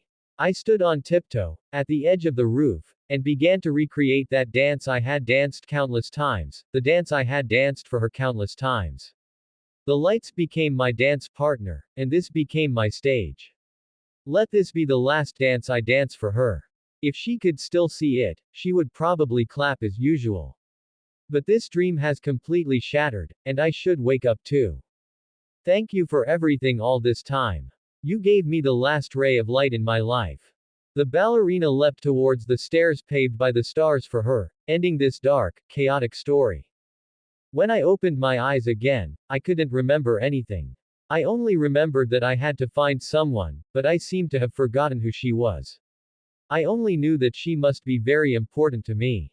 I stayed at the intersection under that apartment building for a long time, so long that I couldn't remember, until a childish voice sounded behind me. Mommy. She seemed to call me that. Once again, I was awakened by this voice, and I turned my head to look at her. Is she the person I am looking for? Watching her disappear into the crowd, I seemed to have found my mission. I must protect her well and not let her suffer any harm. Because, I am a mother, after all. I am little Ira's mother. The long-haired woman's chi was sent into Ira's body by Is Momo, merging with her chi. 2 lines of clear tears flowed from the corners of Is Momo's eyes. Okarun immediately looked at the long-haired woman vigilantly. What's wrong with Momo? Did that guy do something to you? She did something suspicious, right? I'm going to use my full power. Wait. Shiratori stepped forward with an expressionless face to stop him. Phantom Eye also saw the long-haired woman's memories. The figure of that mother gradually overlapped with the yokai before them. Don't hurt her. A very inconspicuous teardrop dripped down Shiratori's jaw. Cough, cough. Ira coughed and climbed up. She was saved. I'm sorry, Ira. I swore to protect you, but I hurt you instead. Her body turned into flying ashes. Without chi, she was dissipating. I couldn't even control my own emotions. I'm already a complete monster. I want to end all of this. How could this happen? She's disappearing. Didn't I say it? Spiritual energy is like a battery. If it's gone, you die. And she still has attachments to this world, so there's no way for her to achieve Buddhahood. Then what should we do? Is Momo was a little anxious. What else can you do? Complete disappearance, turning into nothingness, meaning she never existed. Turbo Granny explained expressionlessly. Ira looked at the long-haired woman in a daze. Okarun felt a little down. Really, just disappearing like that. Is there no other way to let her achieve Buddhahood? It's useless. Whether one can achieve Buddhahood depends on the heart, others can't help with that. The daughter's figure appeared in the long-haired woman's life review. I still wanted to buy you more clothes. Her tears flowed out. I'm sorry, I'm sorry. If you weren't my daughter, you would definitely be very happy. She was suddenly hugged. Ira and this broken body hugged each other tightly. Mommy, I love you. The long-haired woman's hands also wrapped around Ira. I am the happiest person in the entire universe. I will never forget you, never.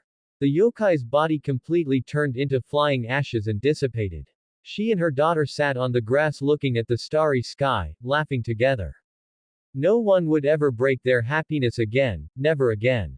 The battle had ended once again. At Is Momo's house. Seiko is so generous, preparing such a feast every time there's a battle. Shiratori was already going wild at the dining table. If it's always like this, I'd rather they come and trouble us more often. Don't get cocky with me. Seiko pointed her chopsticks at Shiratori. You only defeated that yokai this time by sheer luck. Shiratori buried his head in his noodles, saying nothing more. You're giving me trouble mainly because I hit you on the head with a basin that day, right? Is Momo looked at Ira. I don't want to be friends with you, but I don't intend to be your enemy either. That day was my fault, I'm sorry. Her straight eyebrows suddenly knitted together. So you also need to apologize for looking down on Okarun, and then we'll be even. Is Momo, you really are clueless. Ira said while slurping noodles. I wouldn't target you just because of a basin, it's because I'm convinced you're a demon, so I must eliminate you. Is Momo also slurped her noodles. I already told you, I'm not a demon. You're making these bizarre accusations, and it's really bothering me, okay. Ira's bowl suddenly pointed towards Okarun and Shiratori. Then how do you explain them? Shiratori coughed twice, and Okarun nearly choked. When they fought that long-haired woman, they were just like demons. She then pointed at Seiko. who was hiding in the distance smoking. How could that person possibly be your grandmother? Just as Seiko was about to turn back sternly, Ira added, "What kind of grandmother is this young and beautiful?" Seiko raised her hand in agreement. "What a sensible child, Momo is totally a demon." "Old hag, shut up. Stop making things worse." Just as I expected. Ira suddenly stood up in an exaggerated pose, still slurping noodles. "You and that older sister are all demons. Is Momo, you're the boss leading them. Your goal is to destroy the world, right? Are you an idiot?" Is Momo slammed the table and stood up. "If I had that kind of ability, I'd blow your pig head off first. Stop acting so Chunabu." They stood up holding their bowls, looking at each other. "Blow my head off. You've finally revealed your true colors." They circled the table. "Although I'm not strong enough to defeat you right now, I will definitely get stronger and then defeat you. That suits me perfectly. I'll beat you until you're looking for your teeth on the floor. You seem to underestimate me. But you've forgotten one thing." Ira made a peace sign near her eyes. "I am the chosen protector of the world. Cute to an excessive degree." She grabbed her bags and dashed toward the door. "Thanks for having me, big sister's plain noodles are delicious." "Good luck, Ira, beat up Momo, big sister supports you." "You old hag, don't let her lead you by the nose." "Mr. Joshua." "Huh." Shiratori put down his bowl. "Even though you're a demon, you saved me." "Why?" "Because we aren't demons." Is Momo retorted viciously. "No particular reason, I just couldn't watch you die." "I see, I didn't expect you to still have a human heart left." She looked at Shiratori earnestly. "I will definitely liberate you from Is Momo's hands." She shouldered her bags and ran off. "No, I am a human, he is a demon, I cannot have feelings." Chunabu. Shiratori sighed, and when he turned his head, he saw Is Momo and Seiko had already propped Okarun up on a chair. Turbo Granny was standing in front of him, holding that egg. "What are you doing? Can't you do this normally?" Shiratori approached the struggling Okarun with a wicked grin. "You're the one who said you'd get the egg back, tilde you can't go back on your word. Time to wrap this up." Turbo Granny turned her body to the side, then threw with great force, and that golden sphere was hurled toward Okarun's crotch. "Eat my high-speed ball. Stop putting on an act." Seiko seized the moment and swung the bat hard, but the rapidly spinning egg cleverly dodged the bat and hit him straight in the crotch. "Oh!" Okarun clutched his head and screamed, falling backward. "Strike. Batter out." Okarun quickly got up, clutching his crotch as he hopped around the room. "Oh! How is it? Is it back?" Okarun, with a face of pure agony while clutching his crotch, suddenly slid to his knees and raised his hands in celebration. "It's back. One egg is back. Inside high egg, TCH, I'll definitely hit it next time." Seiko adjusted her glasses. So embarrassing. At school, the three of them were walking together. By the way, there's absolutely no clue about the other egg. Shiratori scratched the back of his head. Does anyone have a computer? We could look on the paranormal forums. No. The two denied it in unison. Is Momo suggested, shall we eat lunch on the roof together?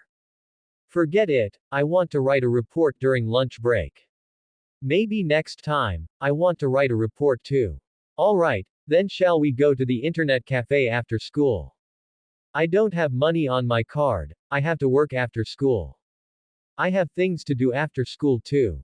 Watching the two of them acting guilty, Is Momo was a bit puzzled, but didn't ask further. Watching Is Momo leave, the two of them snuck off to a hidden corner beside the flower bed downstairs. This place is quite spacious, enough for us to work with. Shiratori rolled up his sleeves and stretched his limbs. Okarun tied sandbags to his hands. This was indeed a good place to train. Seiko is right, we need to get stronger. Shiratori looked at his hands. Especially me, my frontal combat ability is very poor. That kid's endurance is too poor, and your combat experience is insufficient, prescribe the right remedy. Endurance training is understandable, but combat experience can't be improved by just training, can it? Shiratori was confused. No matter, I can solve that. Let's hear it. I have fought countless battles, You can share memories with me, and the knowledge of combat can be taught to you directly. But even if I see how you fight, I won't be able to do it immediately. That, I cannot help with, it depends on your own potential. That eye twitched. Don't think too much yet, you haven't even figured out my abilities, have you? My ability is not just some copy-paste. Take moving at 100 kilometers per hour, for example, you just have a spiritual energy fluctuation similar to Turbo Granny. My spiritual energy is highly malleable, it can easily change states, and can even alter body structure. Listening to Phantom Eye's tone begging for praise, Shiratori shook his head. Isn't that still copy-paste? Are you even listening? Time waits for no one, and lunch break was almost over. Okarun had finished 200 squats and was somewhat exhausted. Just as Shiratori was about to return to the classroom, his path was suddenly blocked by Ira. Yo, Shiratori, you're here to work out too. Ira blushed to the roots of her ears, and she said with some trembling, You are a demon, I am a human, I know I shouldn't be like this. You didn't keep that cross, did you? But I can't control my feelings. Ira's eyes darted around, not daring to look directly at Shiratori. Don't move. Close your eyes. Chunabu. Shiratori smiled helplessly and closed his eyes. Phantom Eye can see through things, you know, closing your eyes is useless. Ira swallowed, slowly walked forward, cupped Shiratori's face with both hands, her mouth getting closer and closer, and he could even clearly feel her breath hitting his face. Ah! Shiratori quickly took a step back, covering his mouth and pointing at Ira. You bold peasant, you want to harm your emperor. Ira also covered her mouth, glaring at Shiratori. What are you doing? Why did you dodge? Mr. Joshua, something is wrong. You're the one. Where did you learn these things? If we're being technical, we've known each other for less than a day. She hesitated for a moment, then said coyly, Because, you have to kiss when you confess. Her voice grew a little quieter. That's what it says in the books, confession equals kissing. Males have an obligation to accept confessions. You almost tricked me, at your age, what kind of books are you reading? Shiratori sighed. What do you mean? Being kissed by a beautiful girl like me is a great honor, okay. I found these in my dad's study. Shiratori covered his forehead. That's freaking erotica. There's no such way of confessing in reality, you love idiot. I just didn't know. Don't say that about me. Regardless, it's too early for you to be saying these things. We're friends at most right now, love or whatever can wait until later. Shiratori crossed his arms in refusal. Ira wanted to step forward, but accidentally stepped on a soda can, and her body uncontrollably fell forward. Something's not right, I'd better go check on them. Ayas Momo, holding a bag with 3 cartons of milk she bought from the canteen, happened to stumble upon this scene while passing by the flower bed. Ira was lying face down on the ground, Okarun was standing to the side covering his mouth, and Shiratori's hands were wrapped in cloth strips like boxing wraps. Ayas Momo's expression became very strange, and she said slowly, Shiratori, you didn't beat her up, did you? Hey, classmate Ayas, don't go, it's all a misunderstanding. Shiratori crouched and fled the scene, with Okarun following closely behind. A while later, in the classroom. This time, Okarun wasn't studying graphic art in class, instead, he was lifting dumbbells under the desk. This left Shiratori speechless, but looking around at the others, the guy in front was sneaking a snack, the girl to his right was playing on her phone, and even the guy behind him was snoring while sleeping. Is there really no one normal in this class? Shiratori looked at the diligent teacher on the podium with some sympathy. Suddenly, he felt his feet step into water. Well, do you want to turn the classroom into a swimming pool?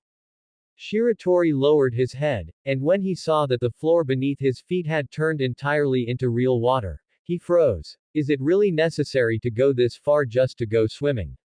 When he looked up again, only he and Okarun were left in the entire classroom. Shiratori. What's going on? Where is everyone? I have no idea. He quickly observed the surroundings, it had become much dimmer, and outside the window was pitch black. Are we trapped in some kind of domain? He immediately associated it with the sumo wrestler last time. It seemed they had been trapped in a domain that time too. It seems, it's the Siberians again. He walked out of the classroom, the dim corridor making him feel very uncomfortable. Don't do this, this is terrifying. Just then, something terrifying happened. Shiratori's shoulder was suddenly pressed, and he jerked away in a panic. Mr. Joshua, that's so scary. Ira, who was standing behind him, was also startled and retreated urgently. You scared the life out of me, it's you. He was still shaken. It's good that it's you, stick close to us, something's not right here. Ira turned around and held her face. Did he just care about me? But Shiratori scratched the back of his head and immediately said, speaking of which, where is Ayase Momo? Where is she now? The excitement that had just ignited in Ira was mostly extinguished. At this moment, Ayase Momo was shivering and hiding behind a half-wall because a Godzilla-like monster had appeared in the corridor, inhaled water, and then compressed and fired it, cutting the surrounding walls in half. After doing all this, the monster disappeared. Wah! Where did that explosion come from? Shiratori stumbled because of the monster's destruction.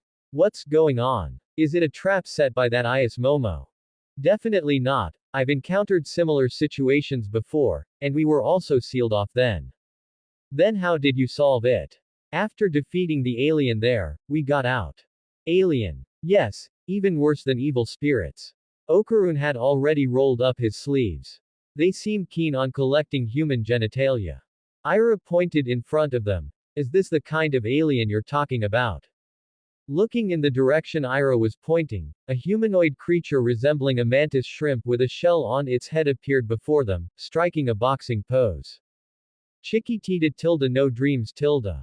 Watching the golden yellow mantis shrimp strike a boxing pose and sing there, Shiratori stared at him vigilantly. Chiquitita tilde shine my chalk tea for you tilde. He suddenly rushed up with extreme speed and threw a punch. Phew, that was close, that was close. Shiratori performed an instant transformation, grabbed Ira, and jumped backward sharply. That speed is so fast. His gauntlets slowly wrapped around his fists, and he also struck a boxing pose. Ira, go hide on the side, you're affecting my performance. He didn't give the mantis shrimp a chance, swinging both fists and landing a solid hit on his abdomen. Gah! He instantly retreated a few steps in pain, clutching his abdomen with both hands. Just as Shiratori wanted to pursue, a pressure weighing 1,000 catties was applied to him, pinning him firmly to the ground. Finally seeing you again, human male. Mr. Joshua. Ira rushed up, pulled out the cross, and aimed it at the Siberians. I will be your opponent. No. Why do you still have that cross? Shiratori was struggling even to speak now. The psychokinesis of all three Siberians was applied to him, forcing him back to his original form, unable to move at all. The Siberian reached out, and Ira was blasted away by 6 roots, falling to the ground unconscious. Overestimating your own capabilities. They said to Shiratori. Human male, you have become stronger, and even possess the power of that violent human. He pointed at Okarun. Therefore, we want your reproductive organ, we are drooling over it. Can't you pursue something else? No, because this is a good thing. You have powerful abilities that transcend our scientific technology. We want your abilities, so please let us study you and transplant your abilities to us. That fool thing is a curse. Also, do you really think our abilities grow on our reproductive organs? A curse. What kind of reproductive organ is that? These hicks are hopeless, their brains have been occupied by reproductive organs. Shiratori was speechless, and the gravity on his body was suddenly reduced significantly, to the point where he even floated up, but his clothes remained on the ground. What are you doing? Now, beginning the operation. The Siberian's metal tube popped out, and the end turned into scissors. First, cut off the reproductive organ completely. Are you even human? I can't use any abilities right now. He struggled in vain and closed his eyes in despair. However, when he opened his eyes again, the 3 Siberians had done nothing. Looking closer, their necks were wrapped by a cluster of hair, and then they were kicked away by Ira, who was spinning upside down. As I thought, I am the person chosen by the heavens. She elegantly came to Shiratori's side. I have come to assist you, Mr. Joshua. I didn't expect that woman to possess abilities too. The Siberians climbed up, and Shiratori was frantically scooping up a layer of new clothes from the ground. They were all torn into cloth strips. How did you turn into the long-haired woman? Under the gaze of Shiratori's confused eyes, Ira's hair wrapped around the scissors and then tore off the metal tube. She turned her head to look at Shiratori. Such a shameless image. She covered her face. To think you would let Ira watch that kind of thing. Have you already put the wedding on the schedule? You think I wanted to? Don't imagine things on your own. Shiratori picked up the cloth strips on the ground, barely covering his modesty. The Siberians directed the mantis shrimp to charge up again. Go. Collect her reproductive organ for me. Shiratori performed his transformation again. His fist collided with the mantis shrimps, and both were forced back 2 steps by the recoil. You're quite strong. Thanks. His continuous punches were dodged one by Shiratori, who then kicked hard at the mantis shrimp's lower body. Your attacks are dense, but the power is too weak. Try concentrating your force on a single point. The mantis shrimp fell to the ground but immediately jumped up, so infuriating. Cyber calculation method. This move was still effective. Both Shiratori and the mantis shrimp were blasted away. Hey, don't hit me together with him. The mantis shrimp complained. You're too cheap. There are as many replacements as needed. Jet punch. The powerful force shattered the wall. Shiratori slipped into the classroom to dodge it. Yo, you learned that quite fast, though the speed is a bit slow. I don't need you to teach me. The mantis shrimp began to punch even more rapidly. But when the fist stopped moving, Shiratori's figure was long gone from in front of him. Where are you? Come out right now. He searched all around, but Shiratori was nowhere to be found, as if he had evaporated. Hey, there's an opening. The mantis shrimp turned around abruptly, but there was nothing there, yet his lower body was kicked again. The mantis shrimp held his fists up. Where are you? His back was punched again. He turned around quickly, but there was still nothing. Where exactly are you? Stop hiding. I'm right behind you. The mantis shrimp turned around, somewhat angry, and Shiratori was in a squatting position.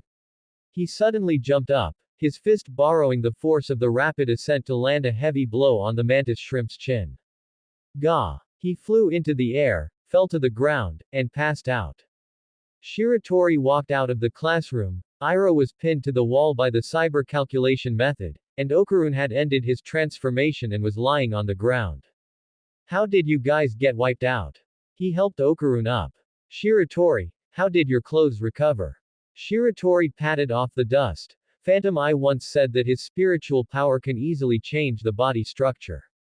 I thought about it carefully and realized that this is actually a form of mimicry. This outfit was mimicry ed by me. If this ability is combined with Phantom Eye's learning ability, it can achieve copying of abilities. They turned to look at Ira. She was feeling very uncomfortable being squeezed by psychokinesis. You must be thinking, why can he use psychokinesis without shouting out cyber calculation method? Right. The Siberian slowly walked toward Ira. I won't let go of the moment you are negligent. Quick, let me down. The Siberian showed a lewd smile. Or rather, that was his default expression. It's truly intriguing, there are actually multiple humans with special abilities in the same location. Our evolution is expected to reach a higher level. She turned her head. The other 2 Siberians were tearing off the skin they used for disguise, and the mantis shrimp also slowly stood up. Your movements are clean and neat, but they lack power. The Siberian closest to her also tore off his skin. We'll take your reproductive organ too, although it's not in the plan. I am the chosen one. I won't lose to you. Heaven will surely send down the light of hope for me. The mantis shrimp's fist wouldn't give her a chance to speak. This punch pierced through the classroom, knocking her from the wall outside the classroom to the wall inside. Cough, cough. She clutched her stomach, fell from the wall, and lay on the ground. All right, let's begin. The 3 Siberians extended their hands, composed of the psychokinesis of the 3 of us. A small gravity field formed around Ira. She was pinned to the ground and ended her transformation. What is this? The awesome field. One of the Siberians spoke, inside this, let alone transforming, you can't even stand up. However, this move also has a drawback. We ourselves cannot enter it, so. The mantis shrimp walked into the awesome field, repeatedly striking Ira's head, let him beat you until you can't move. The mantis shrimp's fist was about to fall, but Ira dodged it by tilting her head, her hair wrapped around the mantis shrimp's neck and threw him away. Impossible. No one can move in the awesome field. A Siberian looked at Ira, who was standing up, in disbelief, his head was suddenly grabbed. The Siberian standing in the middle grabbed the heads of his peers on both sides with both hands and blasted them away. Who are you? You are not our kind. The yellow-eyed Siberian who attacked them began to emit black flames from his whole body and turned into Shiratori's appearance. These alien hicks are really easy to fool. Shiratori had just, in a stealthy manner, used his full strength to kick one of the Siberians, then used mimicry to take his appearance and blend it in. The Siberian was just about to crawl up when he was grabbed by an invisible force. Shiratori, I'm not late, am I? You came just in time. Shiratori saw Okarun carrying Is Momo and rushing back to the battlefield. It's over, that woman is here. The Siberians were very afraid of this opponent. Is Momo's psychic powers belonged to trans-dimensional psychokinesis, which naturally countered them. There are only two left, hurry up and take them out. The Siberians knew that their psychokinesis could no longer suppress them and prepared to wake up the mantis shrimp. Hey, get up and work, temp worker, your wages are being deducted. I don't think I can. HMPH. Always causing trouble. The metal tube slowly extended from between the Siberian's legs, and the capsule-like object at the end opened, revealing the sharp spikes inside. Don't. No. HNGHA. The spikes pierced into the mantis shrimp's head shell, as if injecting something. The mantis shrimp's appearance changed rapidly as if it were being distorted. Can you work for 24 hours straight? A humanoid mantis shrimp-headed man, stood up. His fists turned into shrimp claws, and his head had absolutely no similarities to the previous mantis shrimp. Wage slave. The speed of his punches was too fast, and the range was not small. The three people who had transformed were all blasted away. His rapid punches landed on them, the offensive fierce. So infuriating. Is Momo extended her hand, and the mantis shrimp was suppressed in place. Such powerful psychokinesis. Temp worker. Take out that woman first. The Siberian issued the order. Don't even think about it. I'm still here. Ira quickly stepped forward. Without psychokinesis suppression, this is my home turf. She kicked the mantis shrimp's fist, but it didn't seem to have much effect. Uppercut. Ira was lifted up, and her head was stuck into the ceiling. The punching motion is invisible, everyone be careful. Shiratori dashed to the mantis shrimp's side and delivered a whip kick to his side waist. Careful of what? The mantis shrimp's left hook was dodged by him leaning back. This guy's punches are just a little faster. Okarun caught the falling Ira and dodged to the side. You too. Is Momo breathed a sigh of relief. Their reaction speed was fast enough to see the mantis shrimp's fists. Ira took the opportunity to kick hard at the mantis shrimp's shrimp head, making him spit blood with a puff sound. White blood. Shiratori didn't have time to be confused, as he saw Ira deliver a few more kicks. Saying I lack power, huh? Then I'll hit your weak points a few more times. The mantis shrimp retreated a few steps and fell to the ground. Useless, wages deducted by another 60%. Don't do that. The shallow water on the ground suddenly rose, and the surging water current knocked Is Momo and the others over. What happened? Is Momo was lying in the water that had risen above her calves. The water level was still rising. My feet are about to lose contact with the ground. Whoa. The walls and ceiling have all turned into water. She suddenly lowered her head. Crap, that thing is here. A huge water monster swam beneath them, and the intense pressure made everyone afraid to make a sound. We're done for, retreat first. Is Momo looked at everyone nervously. Okarun said with stars in his eyes that he saw the water monster. Ira was clinging tightly to Shiratori, and Shiratori was complaining expressionlessly about getting in the water without stretching. Do you not want to live? You're not panicked at all.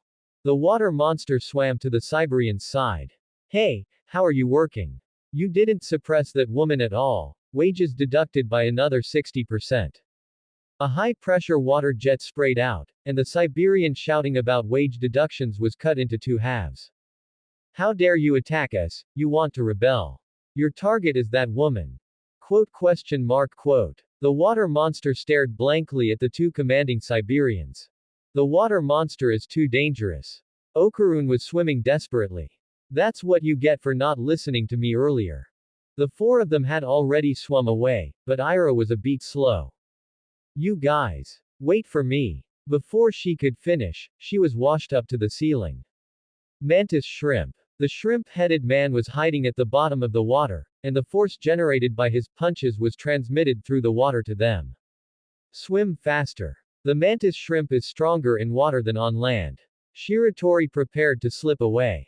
My strength in the water is 10 times that on land. He was blowing bubbles and suddenly swam rapidly to the surface. Hoo-ha. Phew. You need to catch your breath, you know. Okarun transformed. Go. With Turbo Granny's leg strength, you should be able to swim very fast. Okarun sank very quickly. Turbo Granny can't swim. She's a landlubber. They swam forward and dodged the mantis shrimp's punch. Let me try. Shiratori kicked with both feet, dove to the bottom of the water, and then, was punched into the ceiling by the mantis shrimp. He swam toward Ira and brought her down from the ceiling. Stay away from him. The shrimp-headed man hits especially hard. We want to too. But we're swimming too slowly in the water. Let me think of a way. Shiratori attached pulleys to his ankles and started them spinning at high speed. He carried Ira on his back and said to Is Momo, use your psychic powers to push Okarun forward. Is Momo understood instantly, rode Okarun, and her psychic powers kept pushing him forward, and it really moved forward fast like a boat. What the heck? The mantis shrimp looked at the two objects moving at high speed on the water and fell into deep thought. Lift off. Okarun was pushed upward by Is Momo, turning from a boat into a rocket. You can play like this too. Shiratori followed suit, kicked the water surface with both feet, and rushed into the ceiling. The thrust generated by the spinning pulleys brought them to the floor above. They actually ran upstairs. The mantis shrimp was stunned. Mr. Joshua is so amazing. Ira praised. The mantis shrimp saw a Siberian's head floating on the water surface. Please give me more time, they are already at a dead end. That head turned to the side, revealing the severed end. It really was just a head. What is going on? Ah. You are all useless. The last Siberian swam hard, dodging the high-pressure water jet behind him. Its attack is very strong. But it has no brains, it targets whoever it sees. The temp worker's underwater combat ability is very strong, but he has to keep catching his breath, which wastes time. Sorry. Enough. At a time like this, let's combine. Just use this communication cable. Two cables extended from both sides of his body and connected to the mantis shrimp and the water monster. Meanwhile, upstairs. Take off all your clothes. Reduce the resistance in the water. Is Momo said, and was about to take off her clothes. No need for so much trouble. Shiratori's gauntlets turned into powder, flew in front of everyone, and merged into their clothes. As seen, everyone's clothes turned into diving suits. I didn't expect the newly learned mimicry could be used like this. Shiratori pondered, and the clothes on his body also turned into a diving suit. Alright, let's go together. They all dove into the water together, but the huge monster in the water made them shudder. A Siberian's head, the mantis shrimp's forelimbs, pieced onto the water monster's torso. What kind of stitched-up monster is this? The stitched monster opened its massive maw, and a high-pressure jet of water surged toward them. Shiratori and Okarun scrambled to scatter, but the force of the water left them dizzy and disoriented. But the water flow didn't stop. Don't worry, we'll split up. The water can't keep up with us. The original water jet suddenly split into two. It can split too. Don't underestimate our fusion. Everyone scattered and ran, with the water flow trailing them closely for about 20 seconds before it abruptly stopped. As expected, the split flow can't be maintained for long. How annoying, I've run out of water again. The stitched monster's will was controlled by the Siberians, and it was currently using its neck to absorb water. It stores water in its neck. If we can lock its neck, we can interrupt its attack. Shiratori pointed at the neck where the stitched monster was absorbing water. Leave it to me. Ira's hair tightly coiled around the monster's neck, cutting off the accumulating water flow. Ira broke away from the group, using her hair to propel herself toward the stitched monster's body, and when she got close enough, she delivered a kick. But reality often defies expectations. The mantis shrimp's fist did the monster a huge favor, and Ira was sent flying by a punch traveling at 80 kilometers per hour. You thought we only had high-pressure water jets, right? It continued to absorb water, but Is Momo managed to scoop Ira up by the waist just before the water could shoot out. Pull yourself together, you idiot. Are you okay? Ira coughed violently. Cough, cough. Of course I'm not okay. It hurts like hell. Then you're fine. That guy's arm belongs to that boxing jerk. A water monster's beam plus the mantis shrimp's fist, the Siberians fused specifically to cover their weaknesses. Shiratori cursed under his breath. Wait, did you just say the mantis shrimp's fist? Is Momo suddenly remembered something as a high-pressure water jet swept through, scattering the team. Is Momo was washed upright in front of the stitched monster, its massive frame overwhelming her vision. Too bad, the high-pressure water is out again, but we have plenty of ways to finish you off. You humans are too dangerous, so we've decided to kill you first and dissect you later, or maybe just let you drown. Forget it, that takes too long, let's just beat you to death instead. Is Momo covered her nose and mouth with one hand, while extending the other and gesturing for the stitched monster to come closer, provoking it. The mantis shrimp's fist struck from both sides. Is Momo extended both hands, and the water engulfing them was instantly parted by her psychic powers, exposing the fists to the air, where they burst apart. What? You shouldn't have fused with the mantis shrimp. The mantis shrimp's punch is invincible in water, but it never uses its full power on land, Is Momo said, looking at the wailing stitched monster. Otherwise, like you right now, it would be torn to pieces by the impact of its own punch. The stitched monster lunged at Is Momo, opening its mouth to bite, but she used her psychic powers to force its jaws open and dove into the water. I can stay submerged in water for hours. How about you? Its throat began to draw water into its neck. Will you drown first, or be sliced in two by my high-pressure water jet? The stitched monster's expanding neck was bound by a strand of hair, causing it to cough a few times. I can't swim. Okarun crouched on Ira's hair. Her hair had laid out a perfect path for him. But as long as there's a path for me to run on, I can use my full power. He charged out, ignoring the resistance of the water as he slammed into the stitched monster, while tightly shielding Is Momo in his arms. Ah! We're back! They all gasped for air, marveling at the beauty of life. By the way, why are we all piled up on top of each other? Shiratori called out for everyone to get off him, and their wetsuits vanished. Oh no! The transformation automatically deactivated as soon as we relaxed. Everyone else's clothes were intact, but Shiratori was still wrapped in a layer of new bandages. Wah! Shiratori, why are you naked? Is Momo covered her eyes, the sight too intense to look at. I told you the clothes were mimicry. Let's hurry to my locker while no one's looking. Look! Gigi from Class C is naked and cosplaying as a caveman. Did they skip class to go swimming? Why are they soaking wet? Shiratori quickly pulled the others up. What are you standing around for? Cover me. Thus, Rahora Junior High gained an enduring legend about a student who quietly skipped class to go cosplaying as a caveman by the river.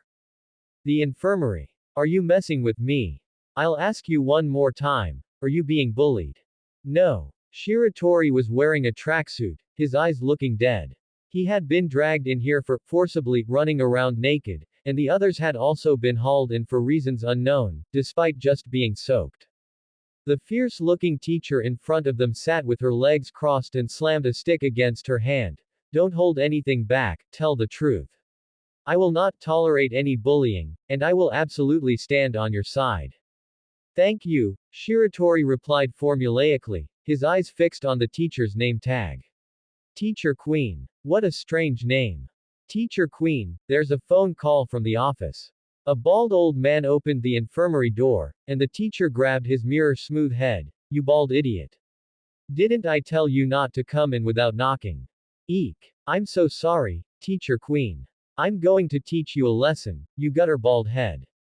She pulled out her stick to go give the old man a reward, not forgetting to turn back and say, I'm going out for a bit, you can stay here as long as you like. Thank you. After the door closed, silence fell over the infirmary. Shiratori ripped the towel off his head. Ah. I've never been this ashamed in my life. He crawled around the infirmary in the shadows, his limbs twitching. Now they're going to remember this for the rest of their lives. To be called into the infirmary with Is Momo, this really ruins my pure image. Ira wiped her head vigorously with a towel. Aliens are so annoying. Who could stand it if they keep attacking like that? And this time they were aiming for me, it seems they want to obtain my power. Is Momo and Okarun sat together. She looked at Ira, who was sprawled against the window. Hey, idiot, when did you become able to use the long-haired woman's scientific name? Giant red-clad woman power. I awakened it during the battle just now. After all, I am the chosen magical girl. That makes sense, since I gave her energy to you. We relied on the power of yokai to repel the alien this time, but it seems that as long as we have this power, we'll be targeted by aliens. In that case, we should try to minimize the times we act alone. But why did the aliens attack us instead of attacking those yokai directly? Shiratori stroked his chin, lost in thought. Indeed. No. That's it. Okarun suddenly slapped his thigh. Many people have discussed why aliens with such advanced technology haven't invaded Earth. I've always found it strange too. He stood up, saying excitedly, it's actually because yokai exist that they can't invade. Not just in Japan. All over the world there are legends of yokai and evil spirits. In other words, yokai and evil spirits are actually protecting the Earth from alien invasion. Shiratori was stunned. This kid's train of thought was jumping so fast he couldn't keep up. Right now, Shiratori's brain was filled with loading icons. Even with the aliens' level of technology, they can't defeat those yokai. That's why they attack and study as special humans, intending to develop technology to defeat yokai. That must be it. He pulled out a blackboard from somewhere and started writing and drawing on it, the entire evil plan of the extraterrestrial system scribbled hastily on the board. He flipped the blackboard to the other side. Maybe even my lost testicles have fallen into their hands. Oh no. I have to find them quickly. He drew a huge ball on the blackboard and poked it violently with his pen twice.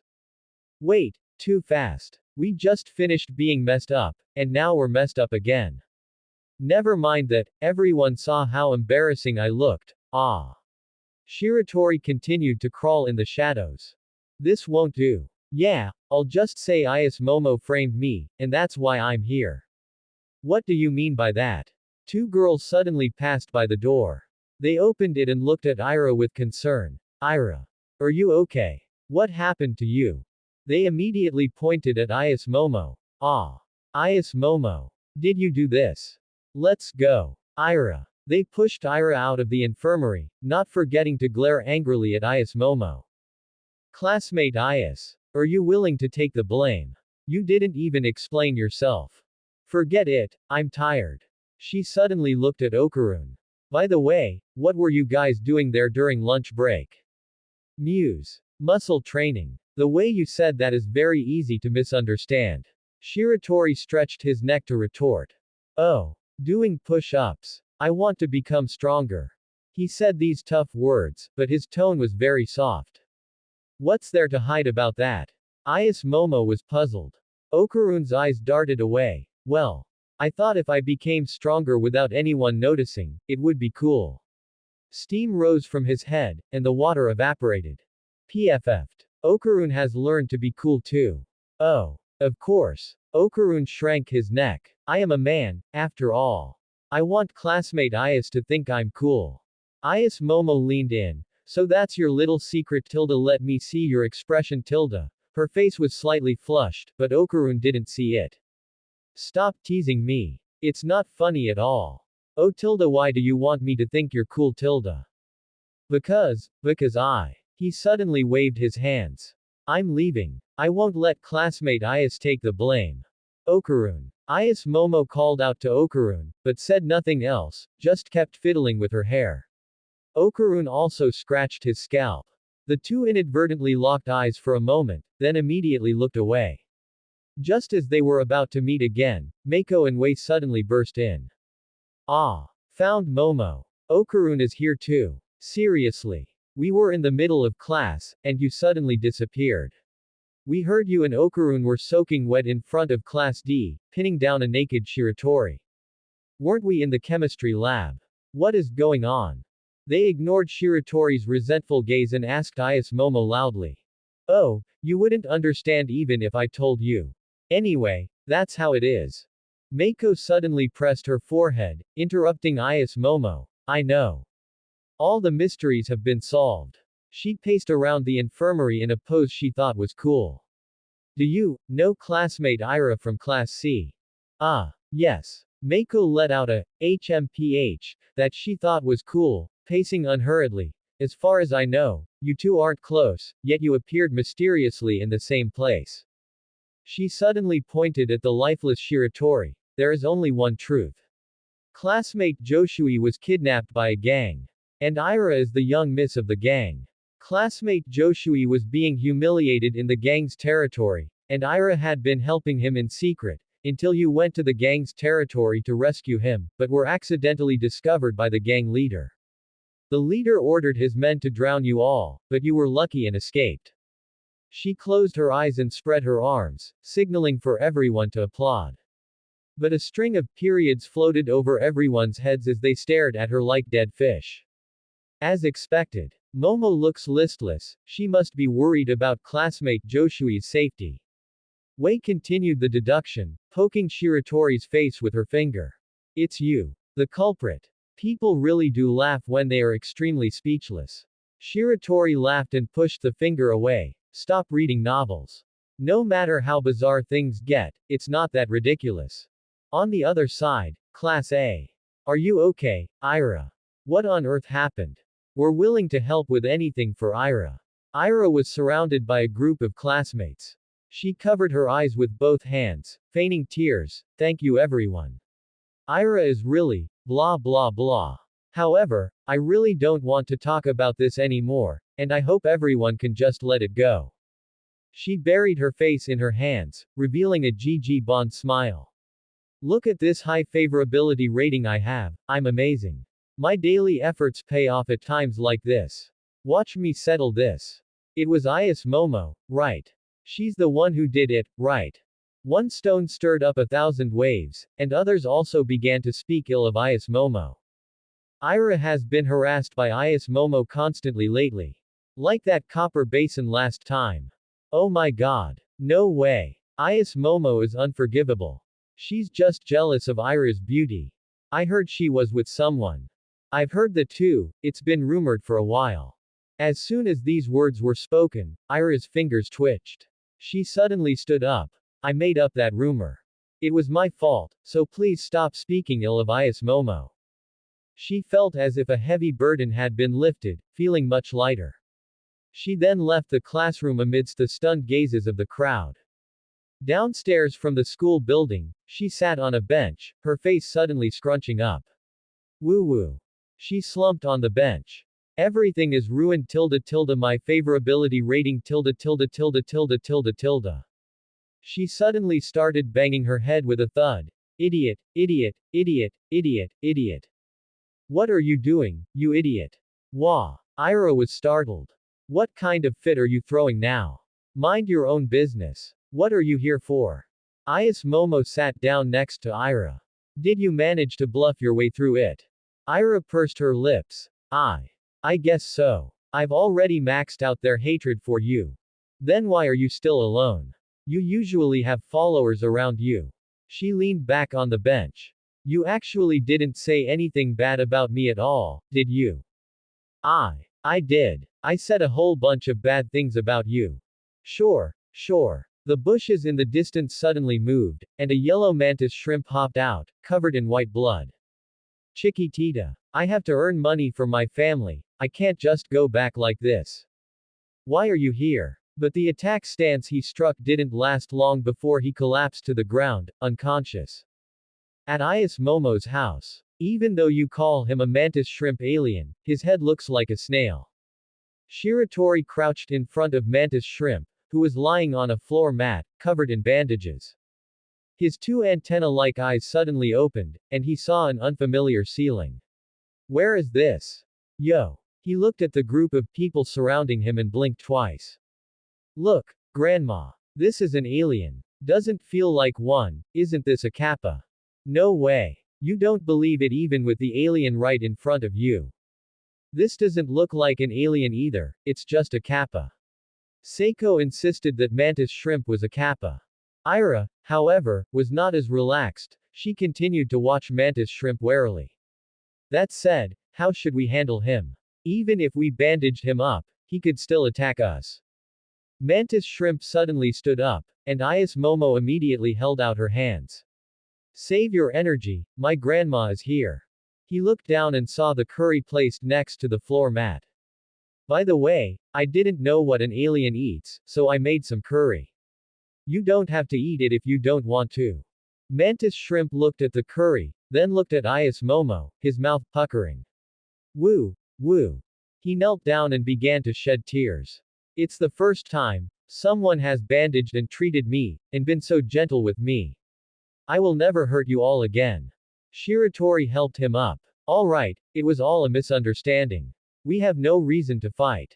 Looking at Shiratori's smiling face, Mantis Shrimp couldn't help but burst into tears, sitting on the floor and covering his eyes. Shiratori, what are you doing? You made him cry. I'm innocent. It was time for dinner, but today, it wasn't Shiratori who was going wild. Almost everyone at the table was watching Mantis Shrimp wolf down the sushi on the table. It's too disgusting. It's too disgusting. He said this while eating. Hey, don't just eat all the tuna. Seiko delivered a flying kick to Mantis Shrimp, who was hogging the tuna, and Turbo Granny also jumped from her high chair and hit Okarun.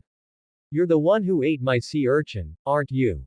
Shiratori sat quietly at the table, watching Ias Momo and Ira fight over a plate. He silently took a sip of tea and harvested the sushi they didn't have time to eat. Sigh, it's just a meal, it's not like it's the morning market. This farce ended with Seiko threatening to stop ordering sushi, as Ias Momo and Ira had left the table and started wrestling. Mantis Shrimp sat in front of them. My son has a disease where blood is excreted along with his waste. He will die if he doesn't get fresh blood every day. My wife was also taken by this disease. Treating the illness requires. What the heck is that? It's what you call currency. I need a large amount of currency. But our currency has no purchasing power in the war zone, so I had to leave my hometown to earn foreign currency. Our race is very strong and can work as bodyguards, but I am weak. Being as destitute as I am, I can't find work and can only do illegal and dangerous jobs. He clenched his fists. Because I was too weak, my wife died of illness, and I ended up hurting you all, leaving my son with painful memories. I am ashamed to be a man, I'm just too pathetic. Shiratori sat cross-legged, his hand resting on his chin. How can we help you? Then I'll give you my egg. Maybe it can save your son. What are you talking about? Stop right there. With everyone looking confused, Okarun stood his ground. As long as he gets the money, that's fine. We can just take it back afterwards. Take it back from where? And his son needs a blood transfusion every day. Earning money once won't solve it permanently. Although it's difficult, we must help him find a job. But he can't find a job even if he wants to. How can he earn money? Okarun said firmly. Knowing someone needs help, how can I sit idly by? I want to help him. Ias Momo had no objections. Sincerity really is the ultimate trump card. Miss Ayas is right, I should find a proper job. Mr. Takakura Ken's kindness really moves me. But you have already helped me a lot, and I have promised not to hurt you again. He stood up to leave. I've caused you trouble these past few days, thank you all very much. Seiko called out to Mantis Shrimp. Wait a second, your blood smells. What are you saying? That's discrimination against an alien. That's not politically correct. Okarun fiercely accused Seiko of using inappropriate language. Shut up, idiot, what political correctness? Seiko leaned in and sniffed the scent on Mantis Shrimp. The white liquid flowing on your body is blood, right? I always feel like the smell on you is a bit familiar. She took out a bottle of milk. Taste this. Mantis Shrimp blinked, took a big gulp of milk, and carefully identified its taste. This is. He jumped up, holding the carton of milk like a treasure. Exactly the same. It's exactly the same as our blood. Shiratori slapped the table and pointed at the milk carton. No wonder your blood is white.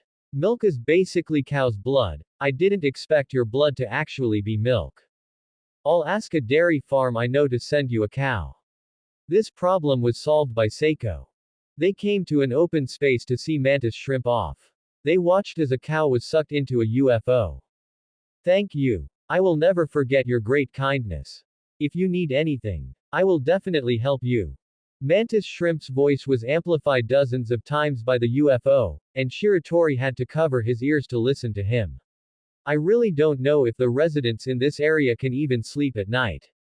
Wow. What a big UFO. This planet is protected by me. Don't come back again. The UFO turned around, and amidst the powerful roar of the engines, only the lingering shadow of the UFO remained in the sky. So annoying, I have school tomorrow. Shiratori couldn't imagine how he would face his classmates. My school uniform is torn to pieces. A new set of rags was waving at him. Inside the house. Please help us buy school uniforms. Great Dodoria Santa. 4 people knelt in front of Seiko. Hey, is this method really useful? Shiratori whispered to Ayas Momo. Sigh, how many times do you idiots want me to buy school uniforms? Seiko sighed. I've already bought the school uniforms for those 3. She put her hands in her pockets. Ayas Momo stood up. Wait, why didn't you buy one for me? Seiko held her head high. I can't stand the look in your eyes when you try to exploit an adult's financial resources. She added, imitate Hiroshi Abe until I say you can stop. Ayas Momo had to tie all her hair on top of her head, shrug her shoulders, and try hard to make her expression look like Hiroshi Abe. The doorbell rang. Ayas Momo had to maintain the imitation while going to open the door. Enduring Ira's shameless laughter, she went to the door with a straight face. When she opened the door, a red-haired, sporty-looking young man was standing there. Momo. Gigi. Ayas Momo broke character in a second. Oh, you're here. Your mom already told me. Seiko had known it was him at the door, and the others crawled over too. Who is he? Okarun stood at the doorway, watching Ayas Momo talk to that person. Let me introduce him, this is Gigi, Momo's childhood friend and first love. Classmate Ayasa's first love. So handsome, this outfit looks very sporty. He also looks very honest. The fact that classmate Ayas once liked him shows he must be very hardcore. Okarun stared straight at Gigi, until he struck a strange pose accompanied by the phrase, Momo, you're so cute tilde tilde, which completely shattered the image of a handsome boy next door. That lousy imitation is priceless. After greeting Ayas Momo in such a bizarre way, Gigi bowed to Seiko. Good evening, long time no see, auntie, you are still as beautiful and charming as ever. Long time no see, Gigi, how did you become such a genius? Seiko waved her hand. Come inside first. What's going on? What else could it be? He's going to live with us starting today. Looking at this abstract creature making a peace sign, Ayas Momo decisively refused. Why? Over my dead body. Well, sorry for the intrusion. Gigi walked into the living room and put down his bag. Ayas Momo. You're recruiting new demons again. I will definitely find companions and then launch Ragnarok against you. See you later. Ira decisively ran away. Shiratori stood at the entrance.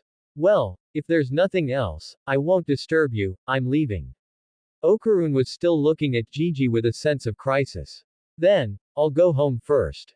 He walked out the Torii gate, but Ayas Momo stood at the door, constantly gesturing to him. You haven't said see you tomorrow yet. This had become a daily routine for them. Oh, see you tomorrow. Living room. I still can't accept this. Ayas Momo sat at the table, watching Gigi eat. Why does Gigi have to live in our house? Explain the reason. Auntie's cooking is just so delicious. Are you a genius, kid?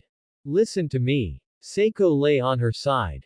Didn't I already say, Gigi's parents are hospitalized, so he came here. So why live in our house? Shouldn't you go ask relatives to stay with them?